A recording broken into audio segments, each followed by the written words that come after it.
Okay,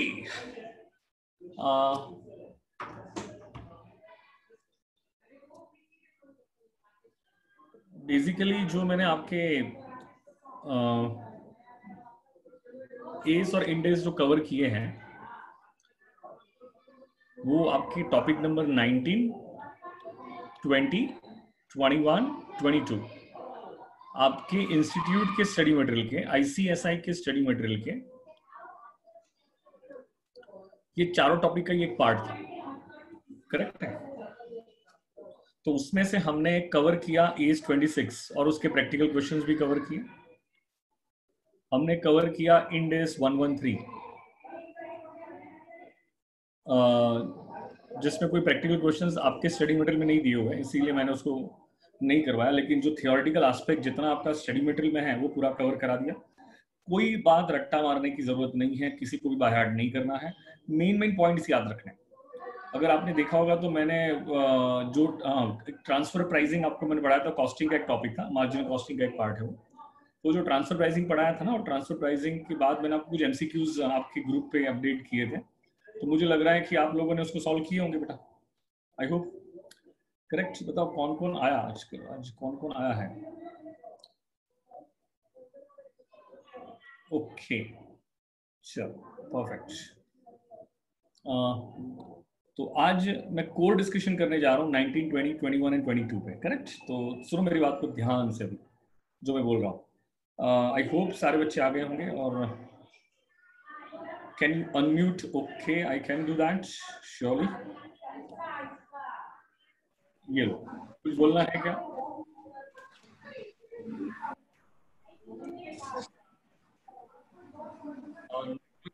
नहीं कर पाए पहले की क्लासेस, लेकिन मैंने उसको यूट्यूब पे अपलोड तो कर दी। भले आप नहीं कर पाए उसकी कोई दिक्कत नहीं है, लेकिन आप यूट्यूब से तो देख लो बेटा। आप नहीं कर पाए उसका कोई प्रॉब्लम नहीं है, लेकिन यूट्यूब से देख लो ना बेटा उसको। ऐसा मैंने म्यूट किया हुआ है। किसी को कुछ पूछना था क्या?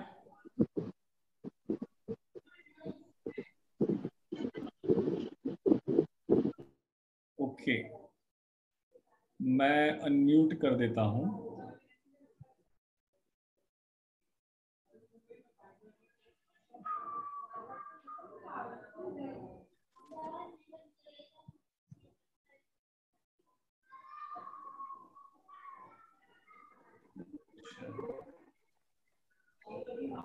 और किसी को अनम्यूट होना है क्या?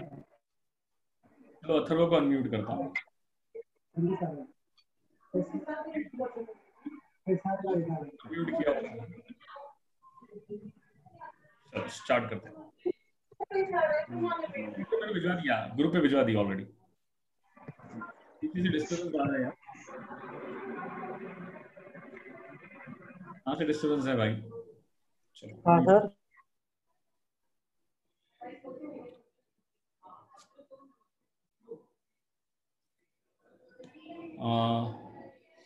Let's start. इसकी पीडीएफ मैंने ग्रुप पे भिजवा दी बेटा आपको। मैं स्टार्ट कर रहा हूँ। मैंने मेरा वीडियो म्यूट किया हुआ है ताकि स्ट्रीमिंग प्रॉब्लम ना हो, इस वजह से my video has been mute.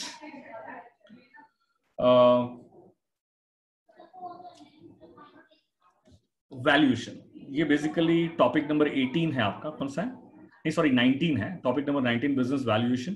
पहले मुझे बताओ वैल्यूएशन क्या है भाई?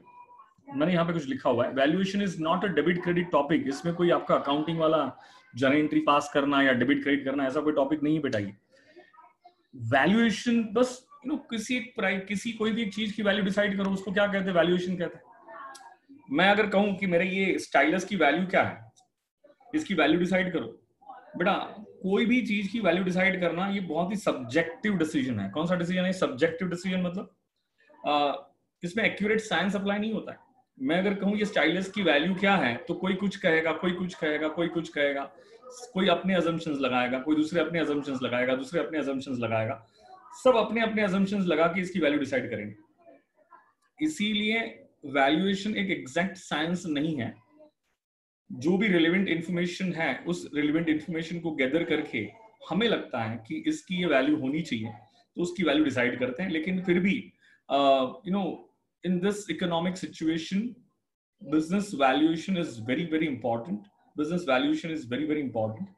उसका एक सबसे बड़ा रीजन ये है कि अब एक कॉमन सेंस वाली बात करो, अगर ऐसे देखा जाए तो हमारी लाइफ में वैल्यूएशन एक बहुत इंटीग्रेटेड पार्ट है।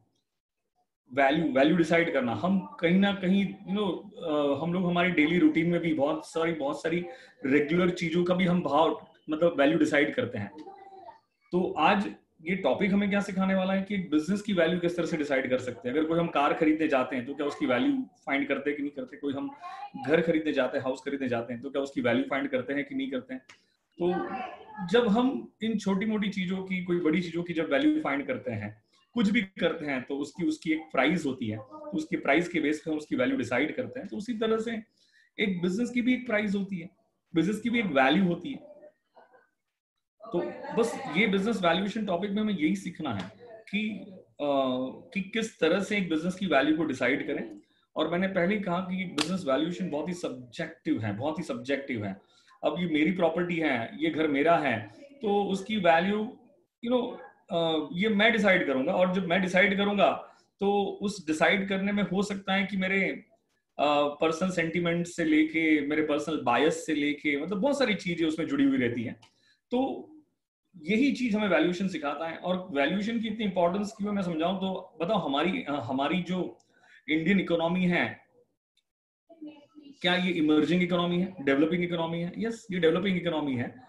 और जितनी भी डेवलप्ड इकोनॉमी है वो हमारी इकोनॉमी में आके, हमारी कंट्री में आके वो इन्वेस्ट करना चाहते हैं। आई थिंक आप सभी लोगों को पता ही होगा कि फॉरेन इन्वेस्टर्स जो हैं, आजकल लोग ये सोच रहे हैं कि चाइना से विड्रॉ होके, अपना बिजनेस वहां से विड्रॉ करके तो वो कहाँ लेके जाएं। तो उनको सबसे बड़ा जो मार्केट दिख रहा है वो इंडियन मार्केट दिख रहा है। और वो ऐसा क्यों है? क्योंकि जितनी भी डेवलप्ड इकोनॉमी है, चाइना भी एक इमर्जिंग इकोनॉमी है, मतलब नो डाउट इंडिया से काफी आगे है, लेकिन still it's an emerging economy. तो उन्होंने चाइना में जाके अपने बिजनेस को अपने बिजनेस का सेटअप किया था। उसी तरह से एक कॉमन सेंस वाली बात करो कि एक बिजनेस अगर दूसरी ग्लोबली कोई बिजनेस अगर उनकी कंट्री से अगर हमारी कंट्री में आना चाहता है, उनका बिजनेस सेट करना चाहता है, कोई मर्जर एंड एक्विजिशन करना चाहता है, कोई बिजनेस को अक्वायर करना चाहता है, तो everywhere valuation comes into picture. तो आज डेवलप्ड इकोनॉमी में से इमर्जिंग इकोनॉमी में लोग आके कंपनीज को अक्वायर करते हैं, मर्जर्स करते हैं, एक्विजिशंस करते हैं। अब बताओ, मैं रिसेंटली अगर बात करूं तो क्या फेसबुक ने रिलायंस में इन्वेस्टमेंट किया? ऑफ कोर्स रिलायंस में इन्वेस्टमेंट किया। तो बताओ, इन्वेस्टमेंट ऐसे ही कर दिया होगा क्या?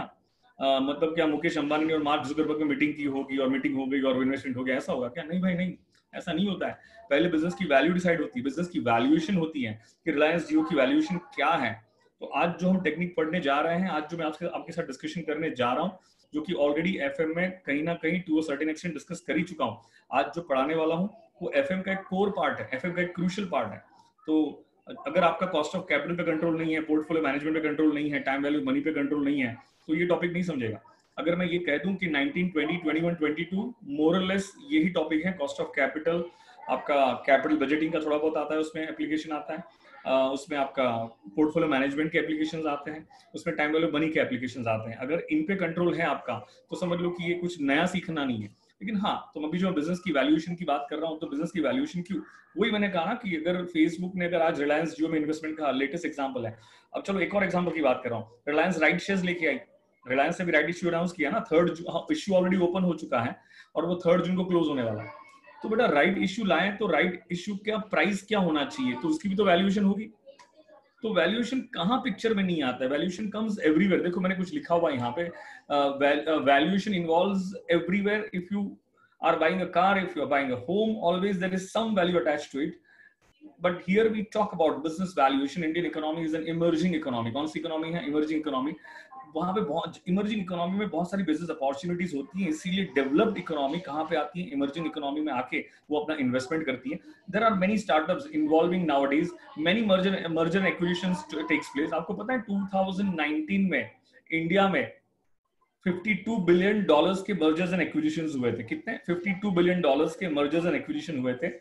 एंड अगेंस्ट 2018 में 2.5 ट्रिलियन डॉलर के मर्जर्स एंड एक्विजिशंस हुए थे। मुझे बताओ, every mergers acquisitions requires business valuation. आप इन वैल्यूज को देख के अंदाजा लगा सकते हो, आप इन वैल्यूज को देख के अंदाजा लगा सकते हो कि नाउडेज बिजनेस वैल्यूएशन की कितनी बड़ी अपॉर्चुनिटी है। पता नहीं आप बच्चों को पता है कि नहीं पता है, लेकिन सीएस बनने के बाद आपके पास लीगल अथॉरिटी है कि आप एक बिजनेस का वैल्यूएशन कर सकते हो। You can be a certified valuer, you can be a certified valuer. आप एक सर्टिफाइड वैल्यूअर बन सकते हो। अभी रिसेंट नोटिफिकेशन था अपनी आईसीएसआई इंस्टीट्यूट का, और उसने कहा था कि CS can be a certified valuer. मतलब आप सीएस बनने के बाद फाइनेंस में काम कर सकते हो, लेकिन उसके लिए एफएम का बहुत कोर नॉलेज होना चाहिए, अकाउंट्स का भी नॉलेज होना चाहिए। अकाउंट्स के नॉलेज में आपको बैलेंस शीट रीड करना आना चाहिए, उनकी सर्टेन टर्म्स से you should be acquainted with. तो ये सारी बहुत सारी बातें होती है। तो इन बातों को ध्यान में रखते हुए बिजनेस वैल्यूएशन बहुत इंपॉर्टेंट है। In every situation we require business valuation. In this all situations, merger acquisitions, take overs, बराबर है, तो ये सब सिचुएशंस में बिजनेस वैल्यूएशन की जरूरत होती है।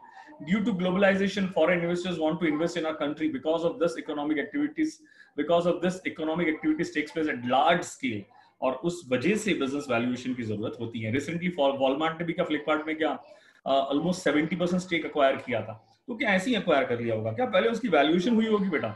और अभी मैं जो बता रहा हूँ ना, मैं कुछ वैल्यूएशन टेक्निक पे डिस्कशन करूंगा, तो वो टेक्निक अक्रॉस द वर्ल्ड यही टेक्निक चलती है।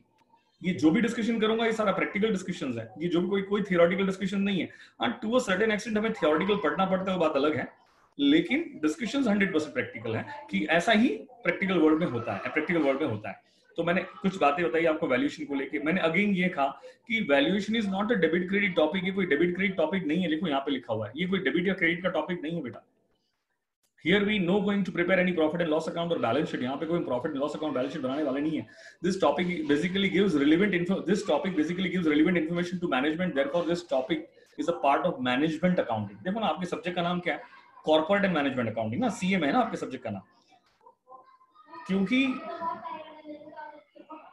एक बिजनेस की वैल्यू डिसाइड कब हो सकती है? जब एक बिजनेस को हम हर एस्पेक्ट से देखते हैं, हर एंगल से देखते हैं, 360 डिग्री जब एंगल से देखते हैं, तब जाके एक बिजनेस की वैल्यू डिसाइड कर पाते हैं।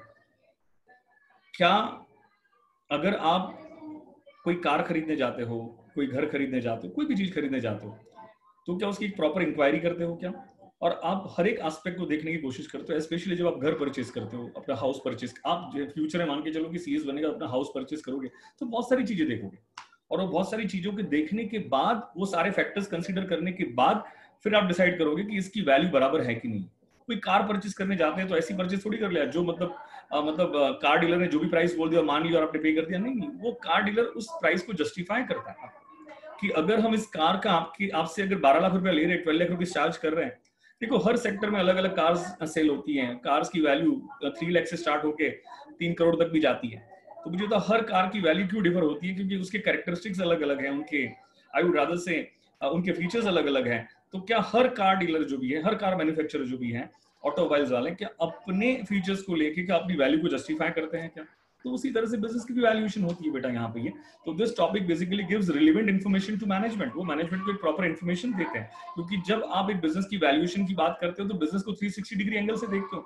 बिजनेस के हर छोटे मोटे सारे फैक्टर्स को आप एनालाइज करते हो, बिजनेस के हर एक प्रोज एंड कॉन्स को आप देखते हो, बिजनेस के एडवांटेजेस डिसएडवांटेजेस देखते हो, बिजनेस की स्ट्रेंथ वीकनेसेस को देखते हो, बहुत सारे फैक्टर्स आप देखते हो, बिजनेस के कॉम्पिटिटर्स को एनालाइज करते हो, बिजनेस की प्रोडक्ट को एनालाइज करते हो, बिजनेस की प्रोडक्ट की मार्केट में डिमांड एनालाइज करते हो। There are an number of factors that you consider.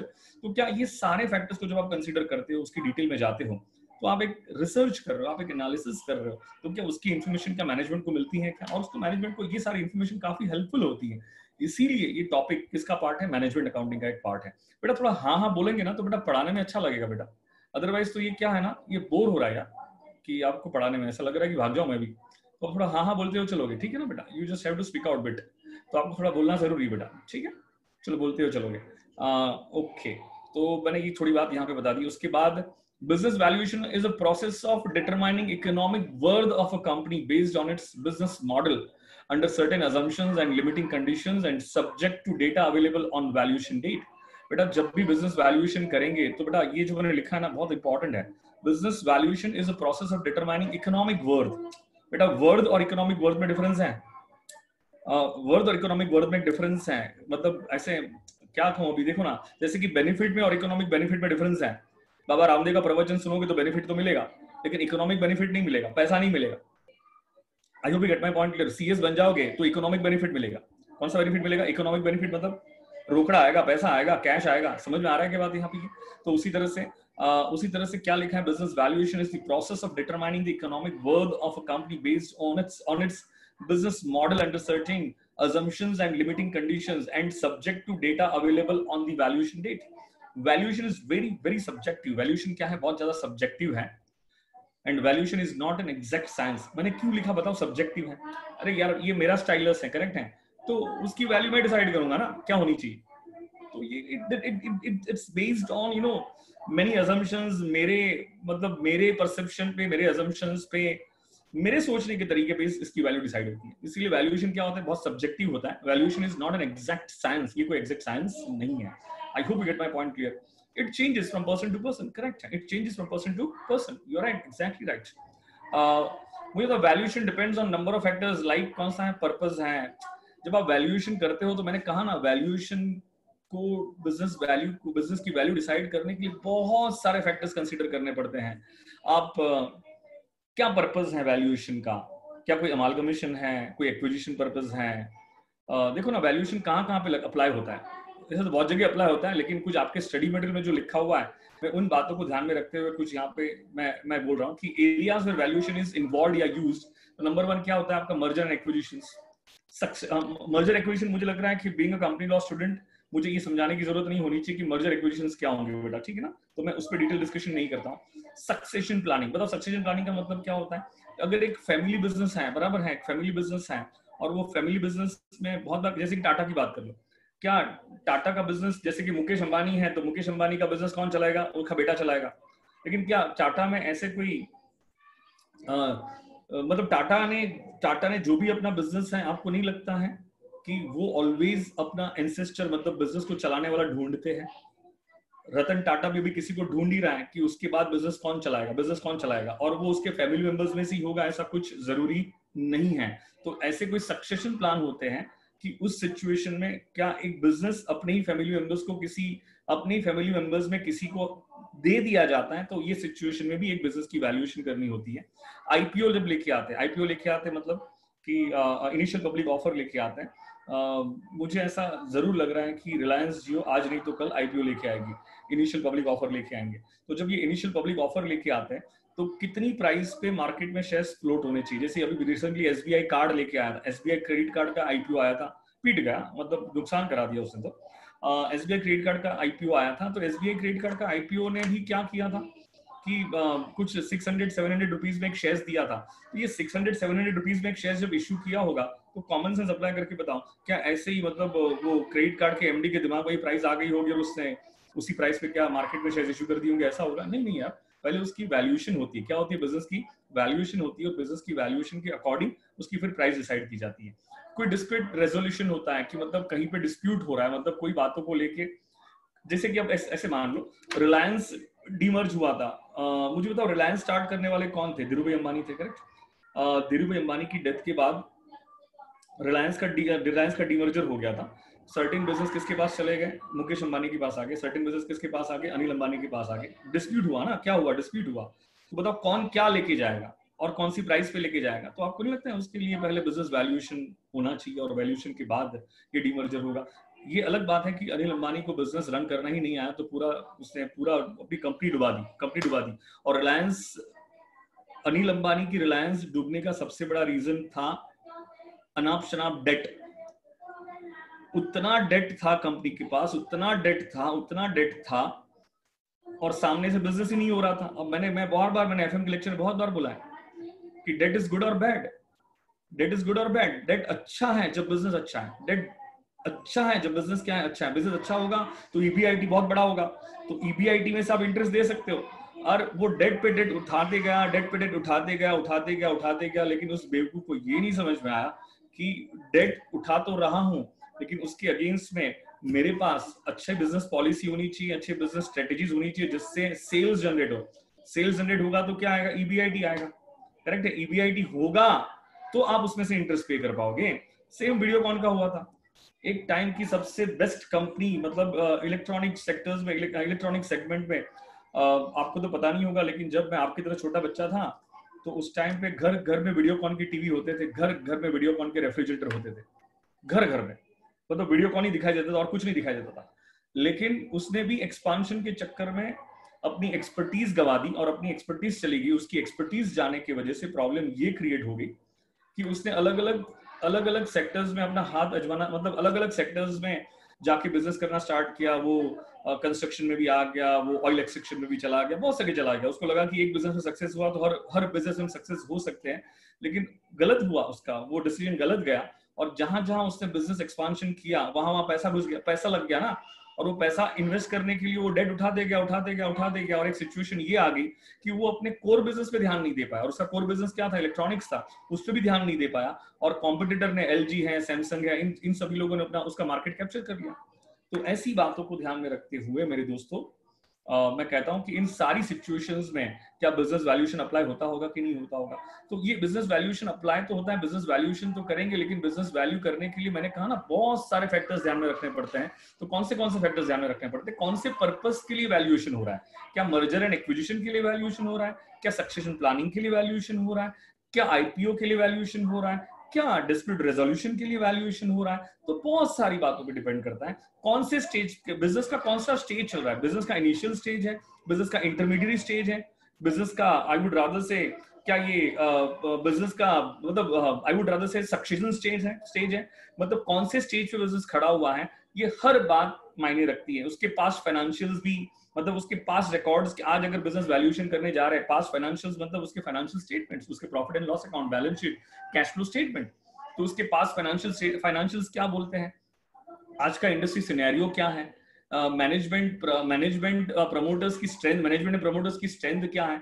तो ये सारे फैक्टर्स है, ये ध्यान रखने पड़ेंगे, आपको याद रखने पड़ेंगे। उसके अंदर क्या आता है ये समझने की जरूरत नहीं है, लेकिन इतना तो आपको ध्यान रखना ही पड़ेगा, उतना तो याद रखना ही पड़ेगा कि valuation depends on number of factors like purpose है, स्टेज ऑफ बिजनेस है, पास्ट फाइनेंशियल्स है, इंडस्ट्री सिनेरियो है, मैनेजमेंट एंड प्रमोटर स्ट्रेंथ है, कहाँ कहाँ अप्लाई होता है, areas where valuation is used, merger acquisitions है, सक्सेशन प्लानिंग है, आईपीओ है, डिस्प्यूट रेजोल्यूशन है। ये आपके एमसीक्यूज के लिए काम में आ सकता है, तो एमसीक्यूज के पॉइंट भी ध्यान में रखना पड़ेगा। बताओ फटाफट, जो समझा रहा हूँ समझ में आया कि बाउंसर जा रहा है? जो समझा रहा हूँ समझ में आ रहा है कि बाउंसर जा रहा है? दोस्तों बोलो फटाफट हाँ या ना।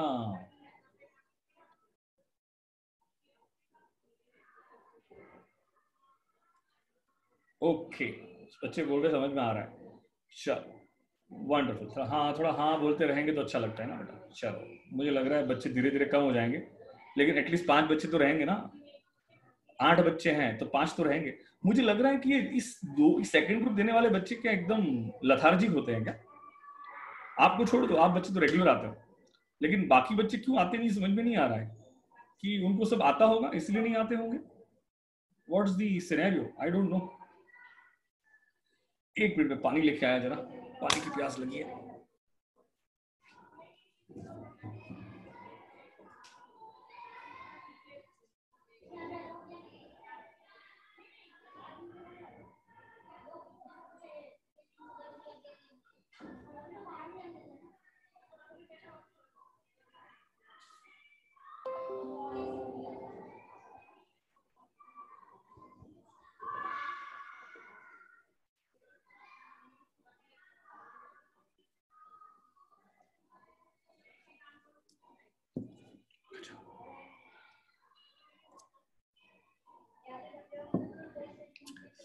राहुल बोल रहा है नेटवर्क इश्यू चल रहा होगा, पता नहीं भाई, बाद में भी देखे तो भी अच्छा है। चलो, होप फॉर द बेस्ट।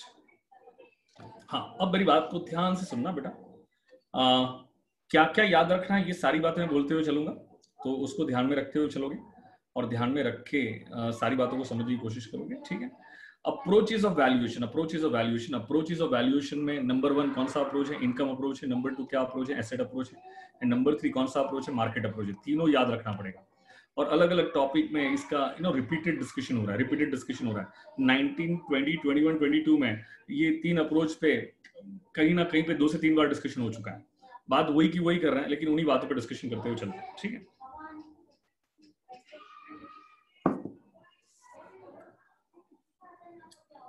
एक मिनट आप 2 मिनट देना मुझे।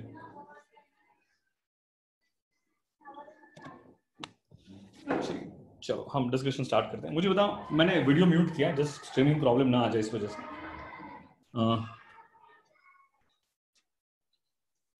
जब अप्रोचेस की बात करते हैं तो अप्रोचेस में there are 3 approach. Number 1 income approach, number 2 asset approach and number 3 market approach. ठीक है, अब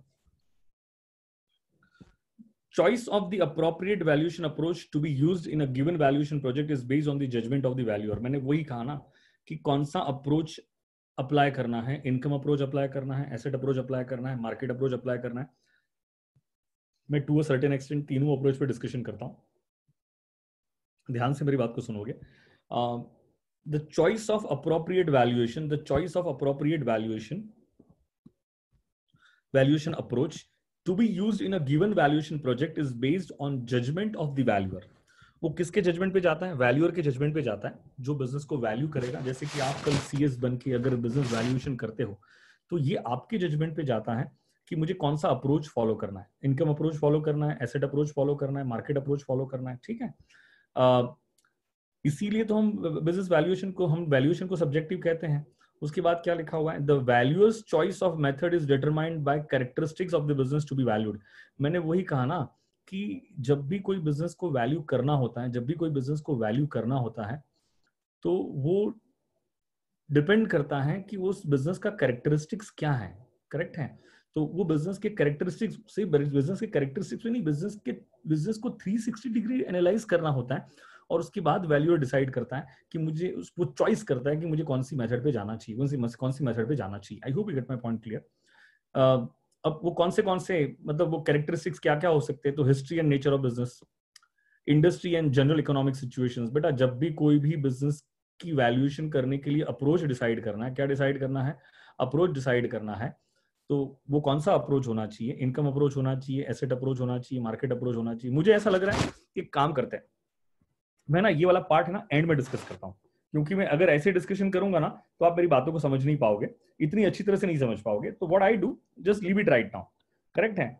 अब मैं पहले ये समझा देता हूँ, उसके बाद ये वाला पैरा रीड करूंगा ना तो आप बहुत अच्छी तरह से समझ पाओगे। ये जितना लिखा हुआ है ना वो अच्छी तरह से समझ पाओगे। तो मैं अभी फिलहाल छोड़ता हूँ उसको यहाँ पे, और उसके पहले मैं इस पर डिस्कस करता हूँ कि एसेट अप्रोच क्या होता है। एसेट अप्रोच क्या होता है, ये पैरा अभी रीड नहीं करता हूँ, रीड करूंगा तो सिर्फ मेरी रीड करने वाली बात हो जाएगी। पहले ये एसेट अप्रोच क्या है, इनकम अप्रोच क्या है, मार्केट अप्रोच क्या है, ये तीनों समझाने के बाद फिर ये पैरा रीड करता हूँ, तो ज्यादा समझ में आएगा अच्छी तरह से। ओके, जरा हाँ बोलते हो चलोगे दोस्तों? ठीक है, एसेट अप्रोच क्या होता है, सुनोगे मेरी बात को ध्यान से। मैंने आपको है ना वैल्यूएशन में, वैल्यूएशन ऑफ शेयर्स में और वैल्यूएशन ऑफ गुडविल में आपको एक मेथड सिखाई थी, और उस मेथड का नाम था net asset method, intrinsic value method, asset banking method, ऐसी कुछ नाम था। कुछ याद आ रहा है क्या?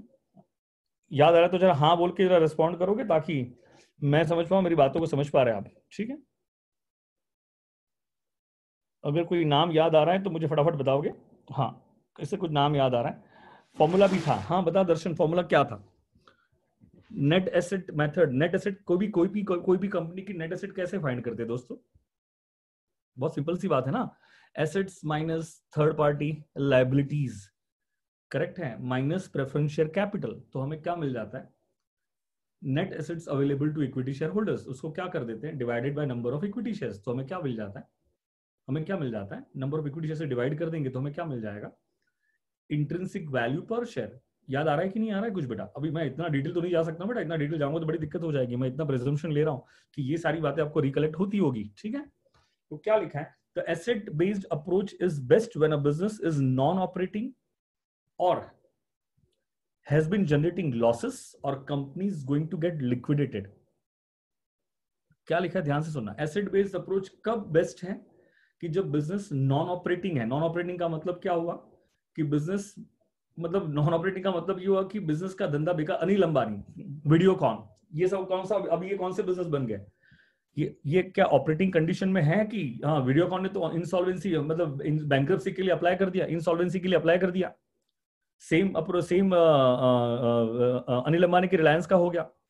तो मुझे कॉमन सेंस अप्लाई करके बताओ, क्या अब ये ऑपरेशन में है कि वो नॉन ऑपरेटिंग बन गए? क्या बन गए? नॉन ऑपरेटिंग बन गए।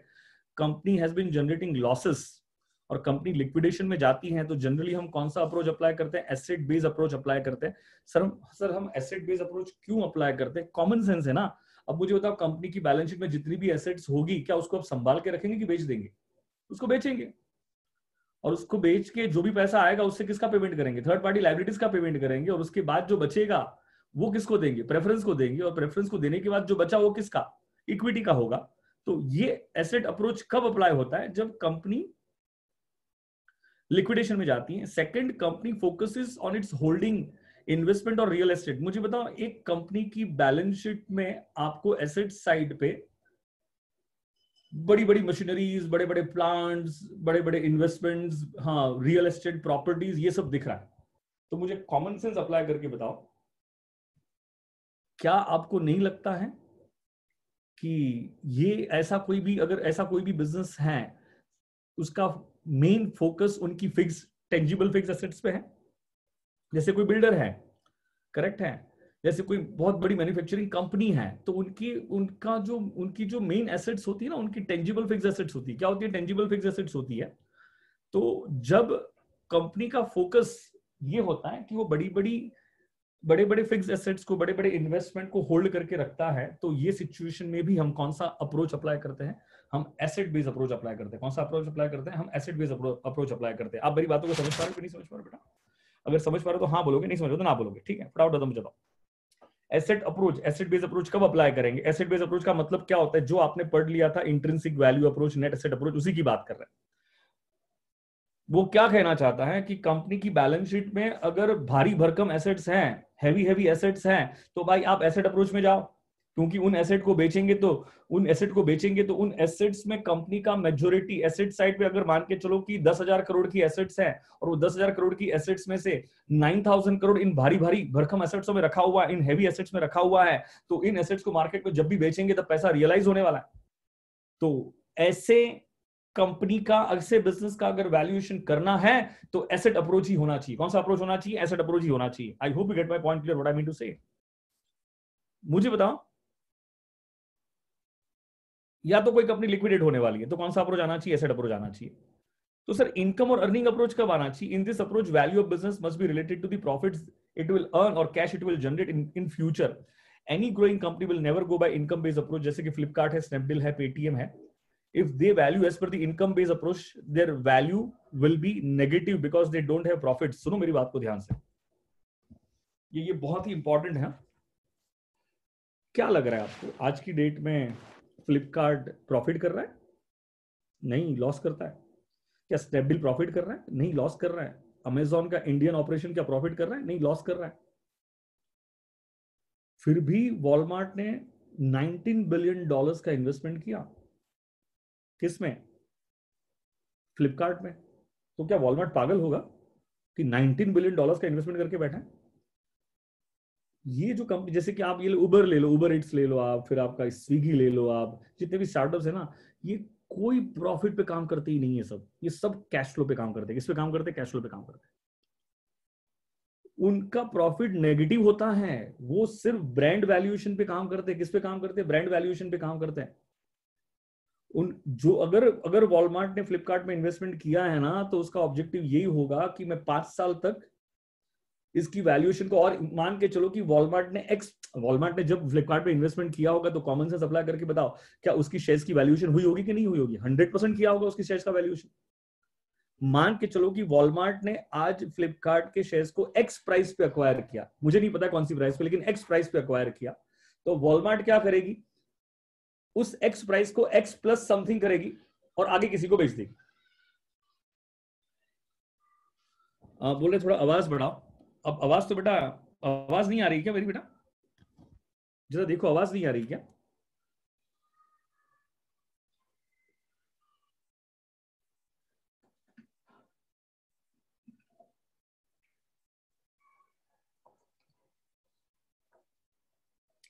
अरे एम आई ऑडिबल?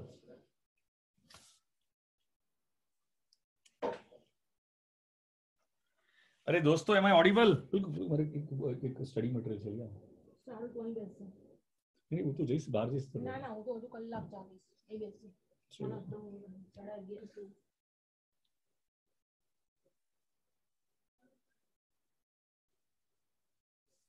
थोड़े हेडफोन पहन के बात कर लो तो अच्छी आवाज आएगी।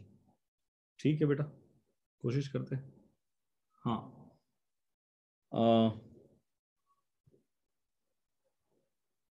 हेडफोन पहन के बात करते, रुको 1-2 मिनट।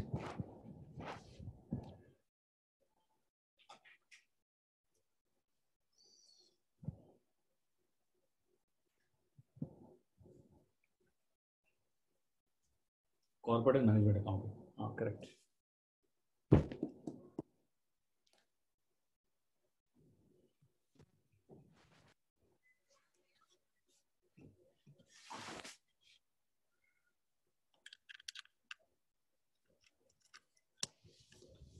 अब देखो आवाज आ रही है क्या?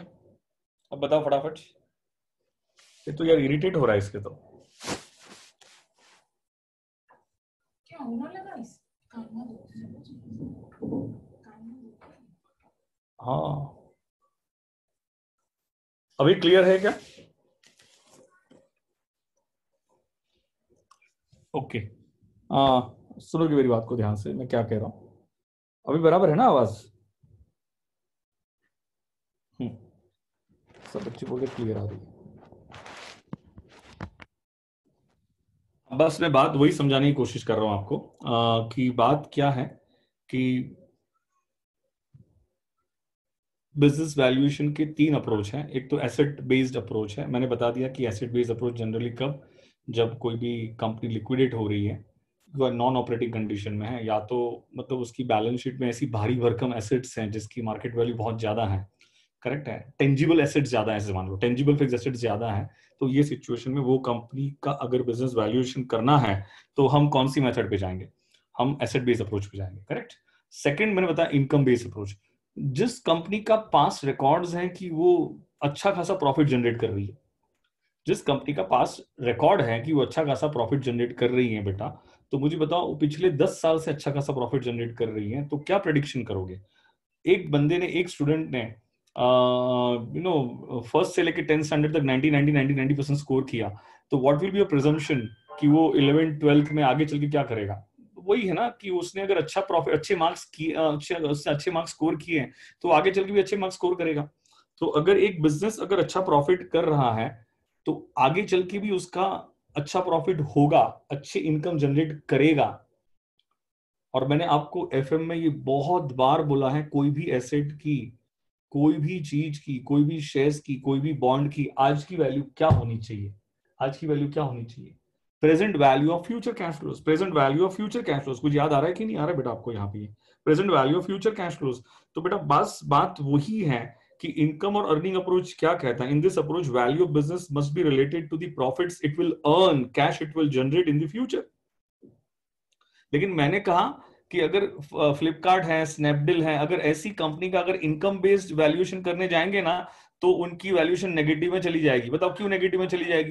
क्योंकि उसका पास्ट में कोई प्रॉफिट्स है ही नहीं, प्रॉफिट्स तो नेगेटिव में चल रहे हैं, प्रॉफिट्स तो नेगेटिव में जा रहे हैं उनके, वो प्रॉफिट्स पे काम करते ही नहीं है ना, they don't work on profits. Losses होने के बावजूद भी, पेटीएम है आपका, ये लोग गूगल पे हैं, फोन पे हैं, in spite they are incurring losses, उनके फंडामेंटल्स, उनकी सोच टोटली डिफरेंट होती है। They take huge risk, they take enormous risk, और उनका बस फंडामेंटल यही होता है कि हम बिजनेस की ब्रांड बनाए। क्या बनाए? बिजनेस की ब्रांड बनाए। और वो मैक्स पैसा खर्च कर देते हैं एडवर्टाइजमेंट पे, वो मैक्स पैसा खर्च कर देते हैं मार्केटिंग पे, और बिजनेस की ब्रांड बनाने की कोशिश करते हैं। क्या बनाने की कोशिश करते हैं? बिजनेस की ब्रांड को बनाने की कोशिश करते हैं। तो ऐसी, अगर मुझे बताओ जिस कंपनी का पास में प्रॉफिट्स ही नहीं है, तो क्या वो इनकम बेस्ड अप्रोच पे जा सकता है? और उनकी कोई टेंजिबल फिक्स एसेट्स तो होती ही नहीं है, उनकी कोई टेंजिबल फिक्स एसेट्स तो होती ही नहीं है, तो क्या एसेट बेस्ड अप्रोच अप्लाई कर सकते हैं? अब देखो समझ में आ रहा है आपको कि हम क्यों अप्रोचेस की बात करते हैं। क्योंकि बिजनेस की कंडीशंस के अकॉर्डिंग, बिजनेस की कंडीशंस के अकॉर्डिंग, बिजनेस की पास्ट रिकॉर्ड्स के अकॉर्डिंग, बिजनेस की बहुत सारे फैक्टर्स के अकॉर्डिंग, बिजनेस की कैरेक्टरिस्टिक्स के अकॉर्डिंग वैल्यूएशन अप्रोच डिसाइड होता है। जिन कंपनी का प्रॉफिट्स है ही नहीं पास्ट में, उनको अगर आप, और जिन कंपनी में टेंजिबल फिक्स एसेट्स है ही नहीं, उनके लिए क्या एसेट बेस्ड अप्रोच क्या अप्रोप्रिएट होगा? Of course not. क्या उनके लिए क्या इनकम बेस्ड अप्रोच अप्रोप्रिएट होगा? Of course not. I hope you get my point clear. यही लिखा हुआ है, any growing company will never go by income based approach. जैसे कि फ्लिपकार्ट है, स्नैपडील है, पेटीएम है, if they value as per income based approach, their value will be negative because they don't have profits. I hope you get my point clear. एक और होता है अभी ना, ये सब मैथड देखो, अप्रोच और मेथड्स में डिफरेंस है, ये ध्यान रखना, अप्रोच और मेथड्स में डिफरेंस है, अप्रोच और मेथड्स में डिफरेंस है, इसलिए यहां पे कंफ्यूजन मत क्रिएट कर देना। अप्रोच या तो इनकम बेस हो सकता है, या तो कौन सा हो सकता है, एसेट बेस हो सकता है, और तीसरा आता है मार्केट बेस अप्रोच। कौन सा आता है? Market base approach. अभी मार्केट बेस अप्रोच की जब मैं बात करता हूं ना बेटा, तो उसमें पी रेशियो के बेस पे वैल्यूएशन होता है, उसमें प्राइस टू बुक वैल्यू के रेशियो के बेस पे वैल्यूएशन होता है। इसका मैं बाद में डिस्कशन करता हूँ, ये मार्केट बेस अप्रोच का डिस्कशन मैं बाद में करता हूँ। लेकिन पहले मुझे बताओ, यहां तक का मेरा डिस्कशन अगर समझ में आया तो हाँ बोलोगे, नहीं समझ में आया तो ना बोलोगे? अगर यहां तक जो मेरा डिस्कशन है अगर समझ में आया तो हाँ बोलोगे, नहीं समझ में तो ना बोलोगे। ठीक है, फटाफट अब आपका स्टडी मटेरियल ओपन कर दो, मैं कुछ क्वेश्चंस पे चला जाऊं। चलो अभी देखो, ये वाला पैरा रीड कर लेता हूं। देखो अभी ये पैरा आपको ज्यादा समझ में आएगा। The choice of appropriate valuation approach is to be used in given valuation project is based on the judgement of the valuer. वो किसके जजमेंट पे जाता है? वैल्यूअर के जजमेंट पे जाता है। The valuer's choice of method is determined by the characteristics of the business to be valued.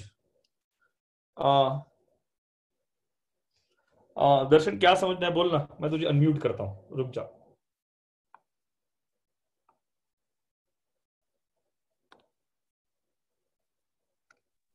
हाँ दर्शन, मैं मतलब unmute- आपने कहा फ्लिपकार्ट वगैरह है वो इनकम अर्निंग अप्रोच नहीं ले सकते क्योंकि इनका प्रॉफिट नेगेटिव है। करेक्ट है।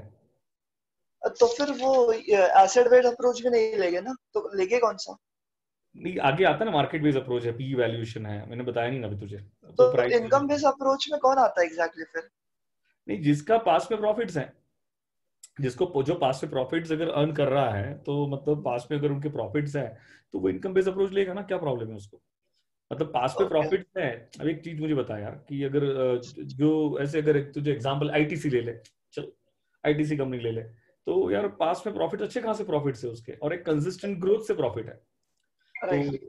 कंसिस्टेंट ग्रोथ से प्रॉफिट है, तो अगर उसकी उसको अगर उसको वैल्यू इसकी वैल्यूएशन अगर करनी है, तो क्या लग रहा है, उसके प्रॉफिट्स का बेस ले सकते हैं ना हम लोग। और हाँ। अभी मैं ना इस पे बहुत डिटेल डिस्कशन कर सकता हूँ, तो लाइक यहाँ पे एक छोटा सा डिस्कशन करते हैं। लेकिन प्रॉब्लम है ना कि अभी मैं नहीं करना चाहता हूँ, कोई इसका मतलब नहीं बनता ना, एग्जाम में कोई आपको पूछने वाला नहीं है ये। अभी जैसे कि मान के चलो कि आईटीसी का अगर वैल्यूएशन करना है आपको, ठीक है, तो आईटीसी का वैल्यूएशन करना है, तो फिर कैसे करोगे आईटीसी का वैल्यूएशन? पास्ट में अच्छी मतलब उसका एक ट्रैक रिकॉर्ड है, सालों से वो प्रॉफिट जनरेट कर रहा है, और एफएमसीजी मतलब कंज्यूमर गुड्स है, आप इंडियन टोबैको कंपनी है जहाँ पे वो सिगरेट्स भी बनाती है, बहुत सारी प्रोडक्ट्स उसकी ऐसी है, और एफएमसीजी प्रोडक्ट में होने की वजह से उसका प्रॉफिट कंसिस्टेंटली बढ़ते जा रहा है। और एक अभी फिलहाल एक मैच्योरिटी स्टेज पे आ गया है वो बिजनेस, और मैच्योरिटी स्टेज पे आने के बाद उसने अभी ग्लेक्सो को अक्वायर किया था। किसको अक्वायर किया था? ग्लेक्सो को अक्वायर किया था। मुझे बताओ, अगर आईटीसी की अगर बिजनेस वैल्यूएशन करनी होगी, तो उसके लिए इनकम बेस्ड अप्रोच परफेक्ट है। राइट। परफेक्ट है क्योंकि पास के प्रॉफिट्स है। तो सर हम फ्यूचर के प्रॉफिट्स कैसे प्रेडिक्ट कर सकते हैं? फ्यूचर के 5 साल के 10 साल के, अरे परपेचुअल तो प्रेडिक्शन परपेचुअल होता है, हमने परपेचुअलिटी पढ़ा हुआ है ना, प्रेडिक्शन तो राइट। परपेचुअल होता है। तो वो प्रेडिक्शंस किस तरह से करते हैं ना, तो प्रेडिक्शंस करने के लिए बहुत सारे फैक्टर्स कंसीडर किए जाते हैं, बहुत सारी रिसर्च एजेंसी को अपॉइंट किया जाता है। ऐसी वैल्यूएशंस नहीं होते हैं, उसके पास्ट फाइनेंशियल्स देखे जाते हैं। पास्ट फाइनेंशियल्स में ये भी देखा जाता है कि पास्ट फाइनेंशियल्स जब उन्होंने पास्ट में अगर इतना प्रॉफिट जनरेट किया है, तो उस टाइम की इकोनॉमिक सिचुएशंस क्या थी, करंट इकोनॉमिक सिचुएशंस देखी जाती है, फ्यूचर इकोनॉमिक सिचुएशंस को प्रेडिक्ट किया जाता है। अब किसने कोरोना वायरस को प्रेडिक्ट किया था? मेरी बात समझे कि नहीं समझे? तो कहने का मतलब ये है कि क्योंकि बिजनेस के प्रॉफिट को या कैश फ्लो को प्रेडिक्ट करना इतना आसान काम थोड़ी है। हम राइट। बिजनेस वैल्यूएशन की जब हम बात करते हैं, तो इट्स नॉट अ जोक ना, इट्स कोई मजाक थोड़ी है करके। तो उसके लिए बड़ी बड़ी रिसर्च कंपनी को अपॉइंट किया जाता है, लाखों रुपया स्पेंड होता है, करोड़ों रुपया स्पेंड होता है। वो रिसर्च कंपनी ऐसा डेटाबेस गैदर करती है प्रोडक्ट की, मतलब जो भी कंपनी जिस प्रोडक्ट में डील कर रही है, उस प्रोडक्ट की स्ट्रेंथ क्या है, वीकनेसेस क्या है, उस प्रोडक्ट की मार्केट में डिमांड आज की डेट में क्या है, पास्ट में क्या थी, फ्यूचर में क्या रहेगी, इस प्रोडक्ट को लेके मतलब क्या थ्रेट्स हैं, इस पे क्या अपॉर्चुनिटीज हैं। तो ऐसे ऐसे बहुत सारे फैक्टर्स कंसीडर करने के बाद वो कैश फ्लो को डिसाइड करते हैं, और कैश फ्लो डिसाइड करने के लिए जो हम कैश फ्लो में पढ़ चुके हैं ना, वही अप्लाई करते हैं। कैश फ्लो में क्या पढ़े थे हम लोग? Direct method, indirect method. क्या हाँ। इनडायरेक्ट मेथड में क्या हम लोग क्या ऑपरेटिंग कैश फ्लो निकालने के लिए क्या प्रॉफिट का बेस लेते थे क्या? क्या उसमें, राइट। क्या उसके अंदर अभी मैंने रिसेंटली टाइमेक्स का वैल्यूएशन किया था मेरे एक फ्रेंड के साथ मिलकर, टाइमेक्स कंपनी का वैल्यूएशन किया था। तो वो जो कि बिजनेस वैल्यूएशन, वो भी एक सीएस ही है, उसने सीएस ड्रॉप कर दिया था, लेकिन वो फिर वो बिजनेस वैल्यूएशन में चला गया था वो, ऐसा है। तो अगर आपकी एग्जाम एक बार कंप्लीट हो जाएगी ना, मैं ये दिसंबर वालों को बताने वाला हूँ, तो मैं आपको ही बताऊंगा कि टाइमिंग्स का वैल्यूएशन कैसे किया था। तो डिविडेंड, ये discounted cash flow, dividend discount model apply करके हमने किया था, तो उसका वैल्यूएशन। Okay. तो उस टाइम पे बहुत सारे फैक्टर्स कंसीडर होते हैं उसके कैश फ्लो को प्रोजेक्ट करने के लिए, ऐसा होता है। तो you know this is what it is. मतलब लेकिन पहले मैंने जो कहा ना कि आपको पहले ये डिसाइड करने से पहले ये समझना बहुत जरूरी है ना कि आप अप्रोच कौन सा अप्लाई करो। हाँ. तो अप्रोच के लिए अभी जो हम जो डिस्कशन कर रहे हैं वो किसके लिए डिस्कशन कर रहे हैं? अप्रोच के लिए कर रहे हैं। अभी तेरा क्वेश्चन ये था कि सर, अभी क्वेश्चन तो ये भी रेज हुआ ना कि अभी फ्लिपकार्ट, अरे सॉरी, फेसबुक ने जियो में जो इन्वेस्टमेंट किया, तो उससे भी तो कोई ना कोई हाँ. अप्रोच लिया ही होगा। सही. जियो का ऑपरेशन तो अभी स्टार्ट हुआ है, 2016 में स्टार्ट हुआ है, और 2016 में हाँ. जब स्टार्ट हुआ तो जियो भी लॉस कर रहा था। हाँ. तो मतलब अप्रोच अभी देख, मुझे नहीं पता है कि जियो का, मुझे उसमें, मुझे जब मैं रिसर्च करूंगा तो समझ में आएगा कि उससे कौन सा वैल्यूएशन अप्रोच अप्लाई किया हुआ है। लेकिन अभी जो मैं डिस्कशन कर रहा हूं ना, उसी में से कोई ना कोई एक अप्रोच है। लेकिन वो तो जियो की सिचुएशन को देखने के अकॉर्डिंग उसके बाद वैल्यूअर ने डिसाइड किया होगा कि इसके लिए कौन सा अप्रोच अप्रोप्रिएट रहेगा, बेटर रहेगा। आप समझे कि मेरी बात को? यहाँ पे क्या समझाने की कोशिश कर रहा हूं मैं आपको, जैसे कि गुडविल हाँ. की वैल्यूएशन करनी है तो अलग अलग अप्रोचेस हैं, average profit method, super profit method. आप मेथड चेंज करोगे, अप्रोच चेंज करोगे, तो उसकी वैल्यूएशन चेंज होने वाली है। लेकिन उस पर्टिकुलर सिचुएशन में उस बिजनेस के कैरेक्टरिस्टिक को देख के, उसके हिस्ट्री को देख के, उसके नेचर को देख के, इंडस्ट्री और जनरल इकोनॉमिक सिचुएशन को देख के, उसके फाइनेंशियल्स को देख के, उसकी अर्निंग कैपेसिटी को देख के, उसकी डिविडेंड पेइंग कैपेसिटी को देख के डिसाइड होता है कि उसके लिए कौन सा अप्रोच बेटर है। उसके लिए कौन सा अप्रोच बेटर है, उसके लिए बहुत एक्सपीरियंस चाहिए ना। विदाउट एक्सपीरियंस तो तुम, हम कुछ भी नहीं कर सकते हैं करके। I hope you get my point, what I mean to say. तो ये सारी बात यहाँ पे लिखी है मैंने कि valuer's choice of method is determined by the characteristics of the business to be valued. उसकी हिस्ट्री को देखा जाता है, उसके नेचर ऑफ बिजनेस को देखा जाता है, उसके नेचर ऑफ बिजनेस को देखा जाता है। मुझे बताओ, आज की डेट में डीमार्ट बहुत पॉपुलर हो गया, आईटीसी का बिजनेस बहुत पॉपुलर हो गया। क्यों पॉपुलर हो गया? क्योंकि ये सब ग्रोसरी बिजनेस थे ना, ज्यादातर स्टेपल आइटम में मतलब डील करते थे। तो स्टेपल हाँ. आइटम, बाकी सब बिजनेस में स्लो डाउन आ गया, लेकिन ये यहाँ पे नहीं आ गई ना, ये बिजनेस बढ़ गया। तो नेचर ऑफ बिजनेस ऐसा था कि वो कोई भी सिचुएशन, जो स्टेपल्स आइटम है, वो कोई भी सिचुएशन, ग्रोसरी प्रोडक्ट है, कोई भी सिचुएशन में चलने वाली है। चाहे इकोनॉमिक मतलब चलने वाली, उसका मतलब ये है कि ना ज्यादा उसमें मंदी दिखती है ना तेजी दिखती है। लेकिन ये कोरोना वायरस की सिचुएशन ने डीमार्ट का शेयर प्राइस बहुत ऊपर लेके गया, आईटीसी का शेयर प्राइस भी बहुत ऊपर लेके गया। राइट. तो ये बहुत सारे फैक्टर्स होते हैं कि इंडस्ट्री, जनरल इकोनॉमिक सिचुएशंस क्या है, उसकी बुक वैल्यू क्या है, उसकी फाइनेंशियल्स क्या है, फाइनेंशियल कंडीशंस क्या है, उसकी अर्निंग कैपेसिटी क्या है, उसकी डिविडेंड पेइंग कैपेसिटी क्या है, उसका पास्ट सेल्स क्या था, एक्सपेक्टेड फ्यूचर सेल्स क्या होगा, उसके पीयर कंपैरिजन मतलब उसके कॉम्पिटिटर्स की पोजीशन क्या है। तो इन सारी बातों को ध्यान में रखने के बाद फिर अप्रोच डिसाइड होता है। और उसमें से मैंने ये अप्रोच पे अब तक डिस्कशन नहीं किया, ये मार्केट अप्रोच, मार्केट. उस पर डिस्कशन नहीं किया मैंने, ये दो अप्रोच पे डिस्कशन कर लिया आपके साथ। आई hope you get my point. अब ये सारी बातों का आपके एग्जामिनेशन पॉइंट पे तो कोई भी रिलेवेंस नहीं है, लेकिन थोड़ा बोला तो थोड़ा समझ में आता है आपको कि एग्जैक्टली ये होता क्या है। ठीक है ना? अभी कोई दिक्कत है क्या इसमें नहीं. गाइज? और किसी को क्वेश्चन है? बाकी किसी को क्वेश्चन है क्या दोस्तों? ईश्वर भाग गया क्या? ईश्वर है कि भाग गया?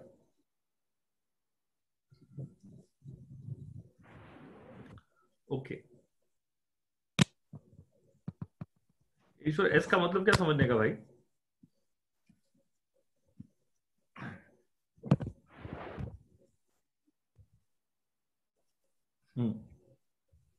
ओके, हो सर, चलो गुड, वेरी गुड। तो ये बात यहाँ पे डिस्कशन हो गया। सर, एसेट अप्रोच में पीवी फ्यूचर कैश फ्लो क्यों बोले थे? नहीं नहीं, मैंने एसेट अप्रोच में नहीं बोला था बेटा, मैंने सिर्फ यही बताने के लिए बोला था राहुल कि कोई भी एसेट की कोई भी, मैंने ऐसे ही बोला था, वो कुछ एसेट अप्रोच में नहीं बोला था ये। लेकिन जनरली अगर मान के चलो कि आपने अगर किसी बिजनेस के कैश फ्लो को, किसी बिजनेस के 10 साल के कैश फ्लो को अगर आपने प्रोजेक्ट किया, प्रेडिक्ट किया, तो उसकी आज की वैल्यू क्या होनी चाहिए? तो present value of future cash flow, तो उसको ध्यान में रख के मैंने बोला था राहुल। अदरवाइज कोई स्पेसिफिक अप्रोच के साथ में उसको रिलेट कर ले। अब आ जाओ फटाफट आपके आईसीएसआई का study material, page number 521, illustration 1 open करो फटाफट।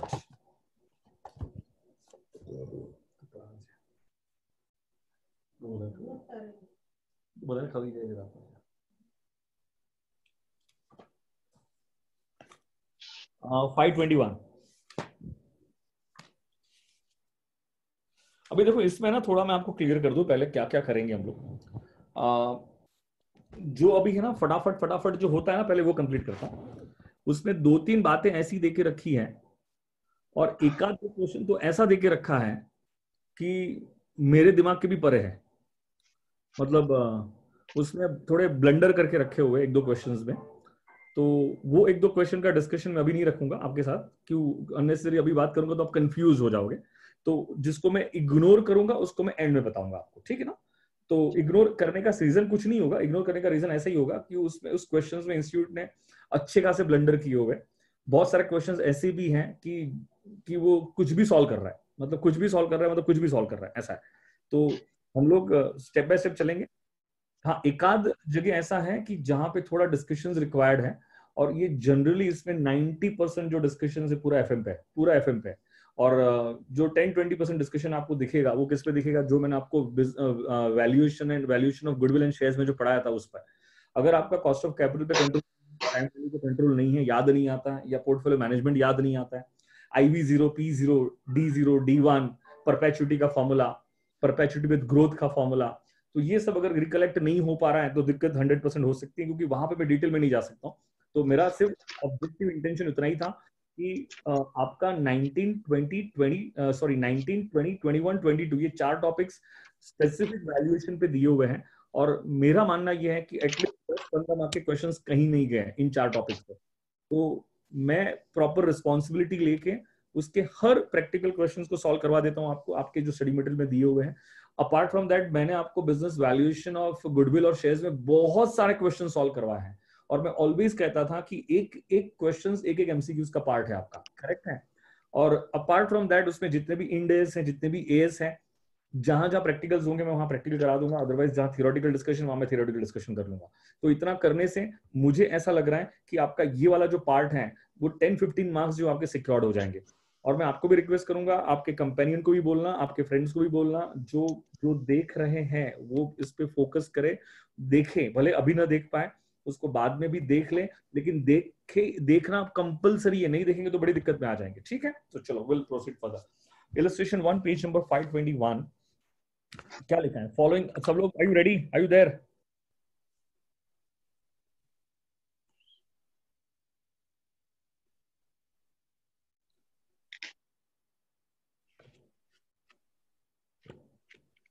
नहीं नहीं, एग्जाम पॉइंट भी हाँ आते हैं, ईश्वर आते हैं। इसीलिए अभी सर्टेन चीजों पे मैं डिस्कशन करता हूँ ईश्वर, कि कैसे याद रखना है उसको, ठीक है ना। कुछ चीज ऐसी, कोई चीज ऐसी है कि जो हमें याद रखनी पड़ेगी, वो गलत है तो गलत याद रखना ही पड़ेगा और वैसे ही सॉल्व करना पड़ेगा दोस्त। वी कांट डू एनीथिंग, उसमें हम कुछ नहीं कर पाएंगे। तो मैं बताऊंगा कहाँ का ऐसा हुआ है प्रीवियस, इवन दो आपके दिसंबर 2019 अटेम्प्ट में भी ऐसा हुआ है। मैंने आई थिंक दर्शन के साथ डिस्कस किया था, दर्शन की तेरे साथ। हाँ बैक का। हाँ वो मैंने डिस्कशन किया था। तो ये ब्लंडर बहुत सारे होते रहते हैं, लेकिन हमें तो क्या है ना भाई, इंस्टीट्यूट बोलेगा कि 10 मार्क के लिए उल्टा लटक जाओ तो हम उल्टा भी लटक जाएंगे भाई, करेक्ट है। हमारे लिए तो एक एक मार्क की वैल्यू है ना। तो इंस्टीट्यूट बोलेगा भाई ये गलत है, आपको उसको सही मानना है तो आपको सही मान लेने का, भाई हाँ ये सही है भाई, तू 1 मार्क दे दे हम, करेक्ट है। तो हम ज्यादा उसमें दिमाग नहीं चलाएंगे, इंस्टीट्यूट ने ऐसा क्यों लिखा, क्यों किया, क्यों उस पर दिमाग चलाने जाएंगे ना तो हम कुछ नहीं कर पाएंगे दोस्त, ठीक है। आ जाओ इलस्ट्रेशन 1 पे। क्या लिखा हुआ है, इक्विटीज एंड लाइबिलिटीज दिया हुआ है। Share holders fund share capital issued subscribe paid up capital 14% preference shares of ₹100 each, कितना दिया हुआ है 7,50,000। Equity shares of ₹10 each fully called up and paid up, कितना दिया हुआ है 15 लाख। ये देखो यहाँ पे भी कुछ लफड़ा है, ये क्या है यार। 15 लाख को 10 से मल्टीप्लाई करेंगे तो 22,50,000 थोड़ी आता है। अच्छा ये ऑथोराइज्ड है, लेकिन फिर भी क्यों, क्या हो गया ना इसका, ये क्या है लफड़ा यार। यार बहुत बार क्वेश्चन को समझने में जान निकल जाती है, क्या लिखा है इन बेवकूफों ने।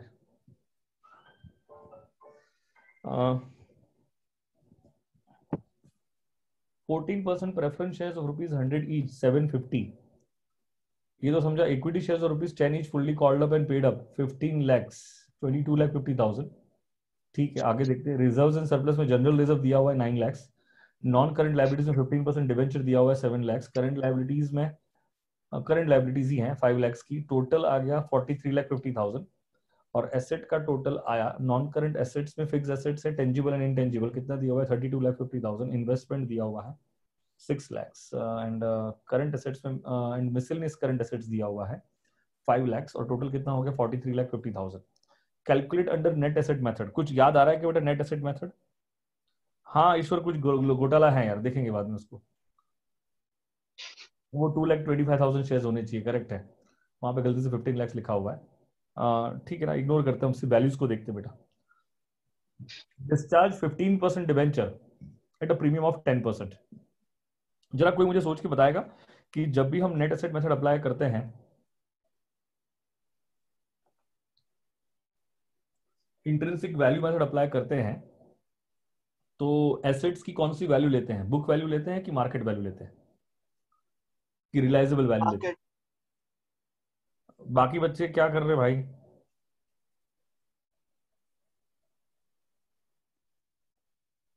ओके मार्केट वैल्यू, सबका आंसर आ रहा है market value market value market value. चलो ठीक है, परफेक्ट। कौन सा लेंगे? मार्केट वैल्यू लेंगे। Discharge 15% debentures at 10% premium. 15% debenture को 10% प्रीमियम पे डिस्चार्ज करना है, तो मुझे बताओ, डिस्चार्ज करना मतलब पे करना है, तो उसकी आज की मार्केट वैल्यू क्या होगी? क्या 7,70,000 होगी क्या? आप जरा सॉल्यूशन पे ध्यान देते हो, चलो फास्ट। क्या उसकी 7,70,000 होगी कि नहीं होगी? बोले हाँ या ना बोलो, कैलसी हाथ में ले लो। ओके सेकंड मुझे बताओ, fix assets 10% above the book value, बताओ फिक्स एसेट्स कितनी देके रखी है? 32,50,000 मल्टीप्लाई बाय 1.10 कर दो, मल्टीप्लाई बाय 1.10 करो, उसको मल्टीप्लाई बाय 1.10 करो।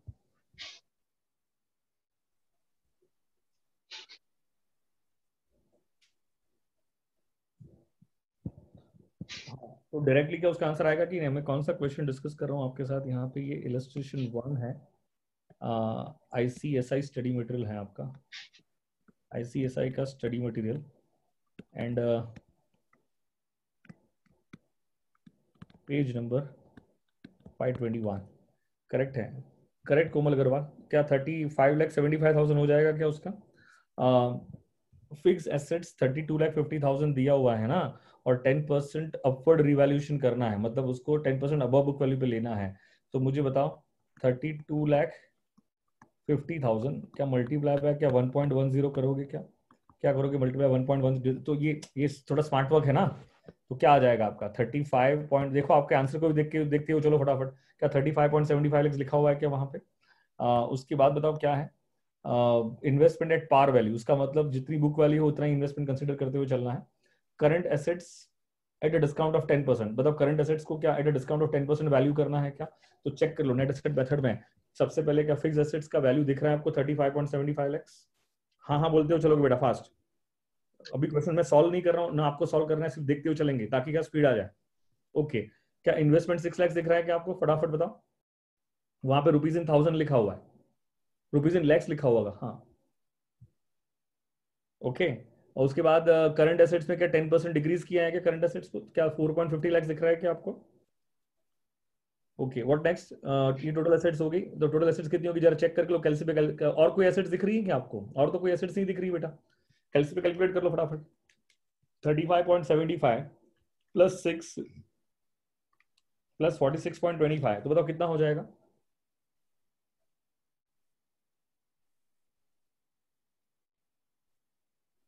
हाँ ये नहीं, टोटल मिला के 46,25,000 आ रहा है कि नहीं आ रहा है?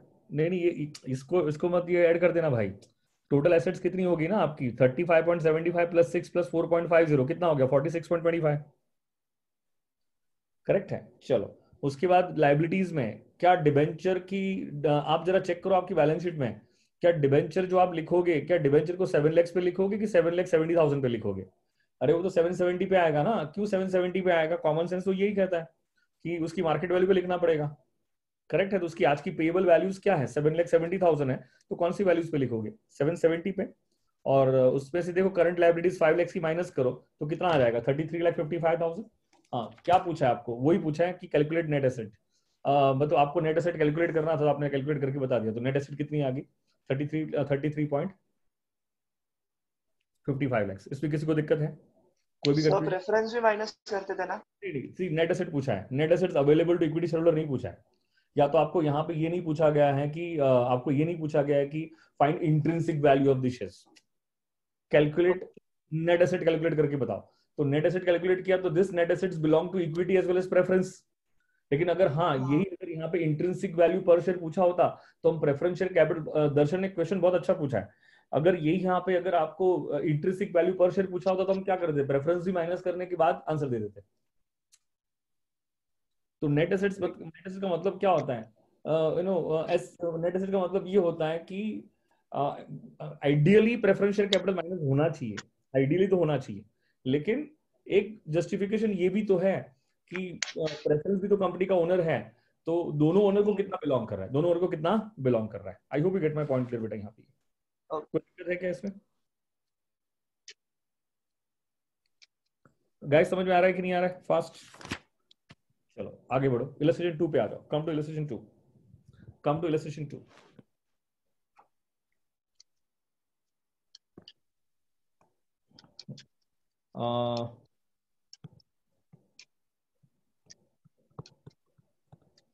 ये पेज नंबर है आपका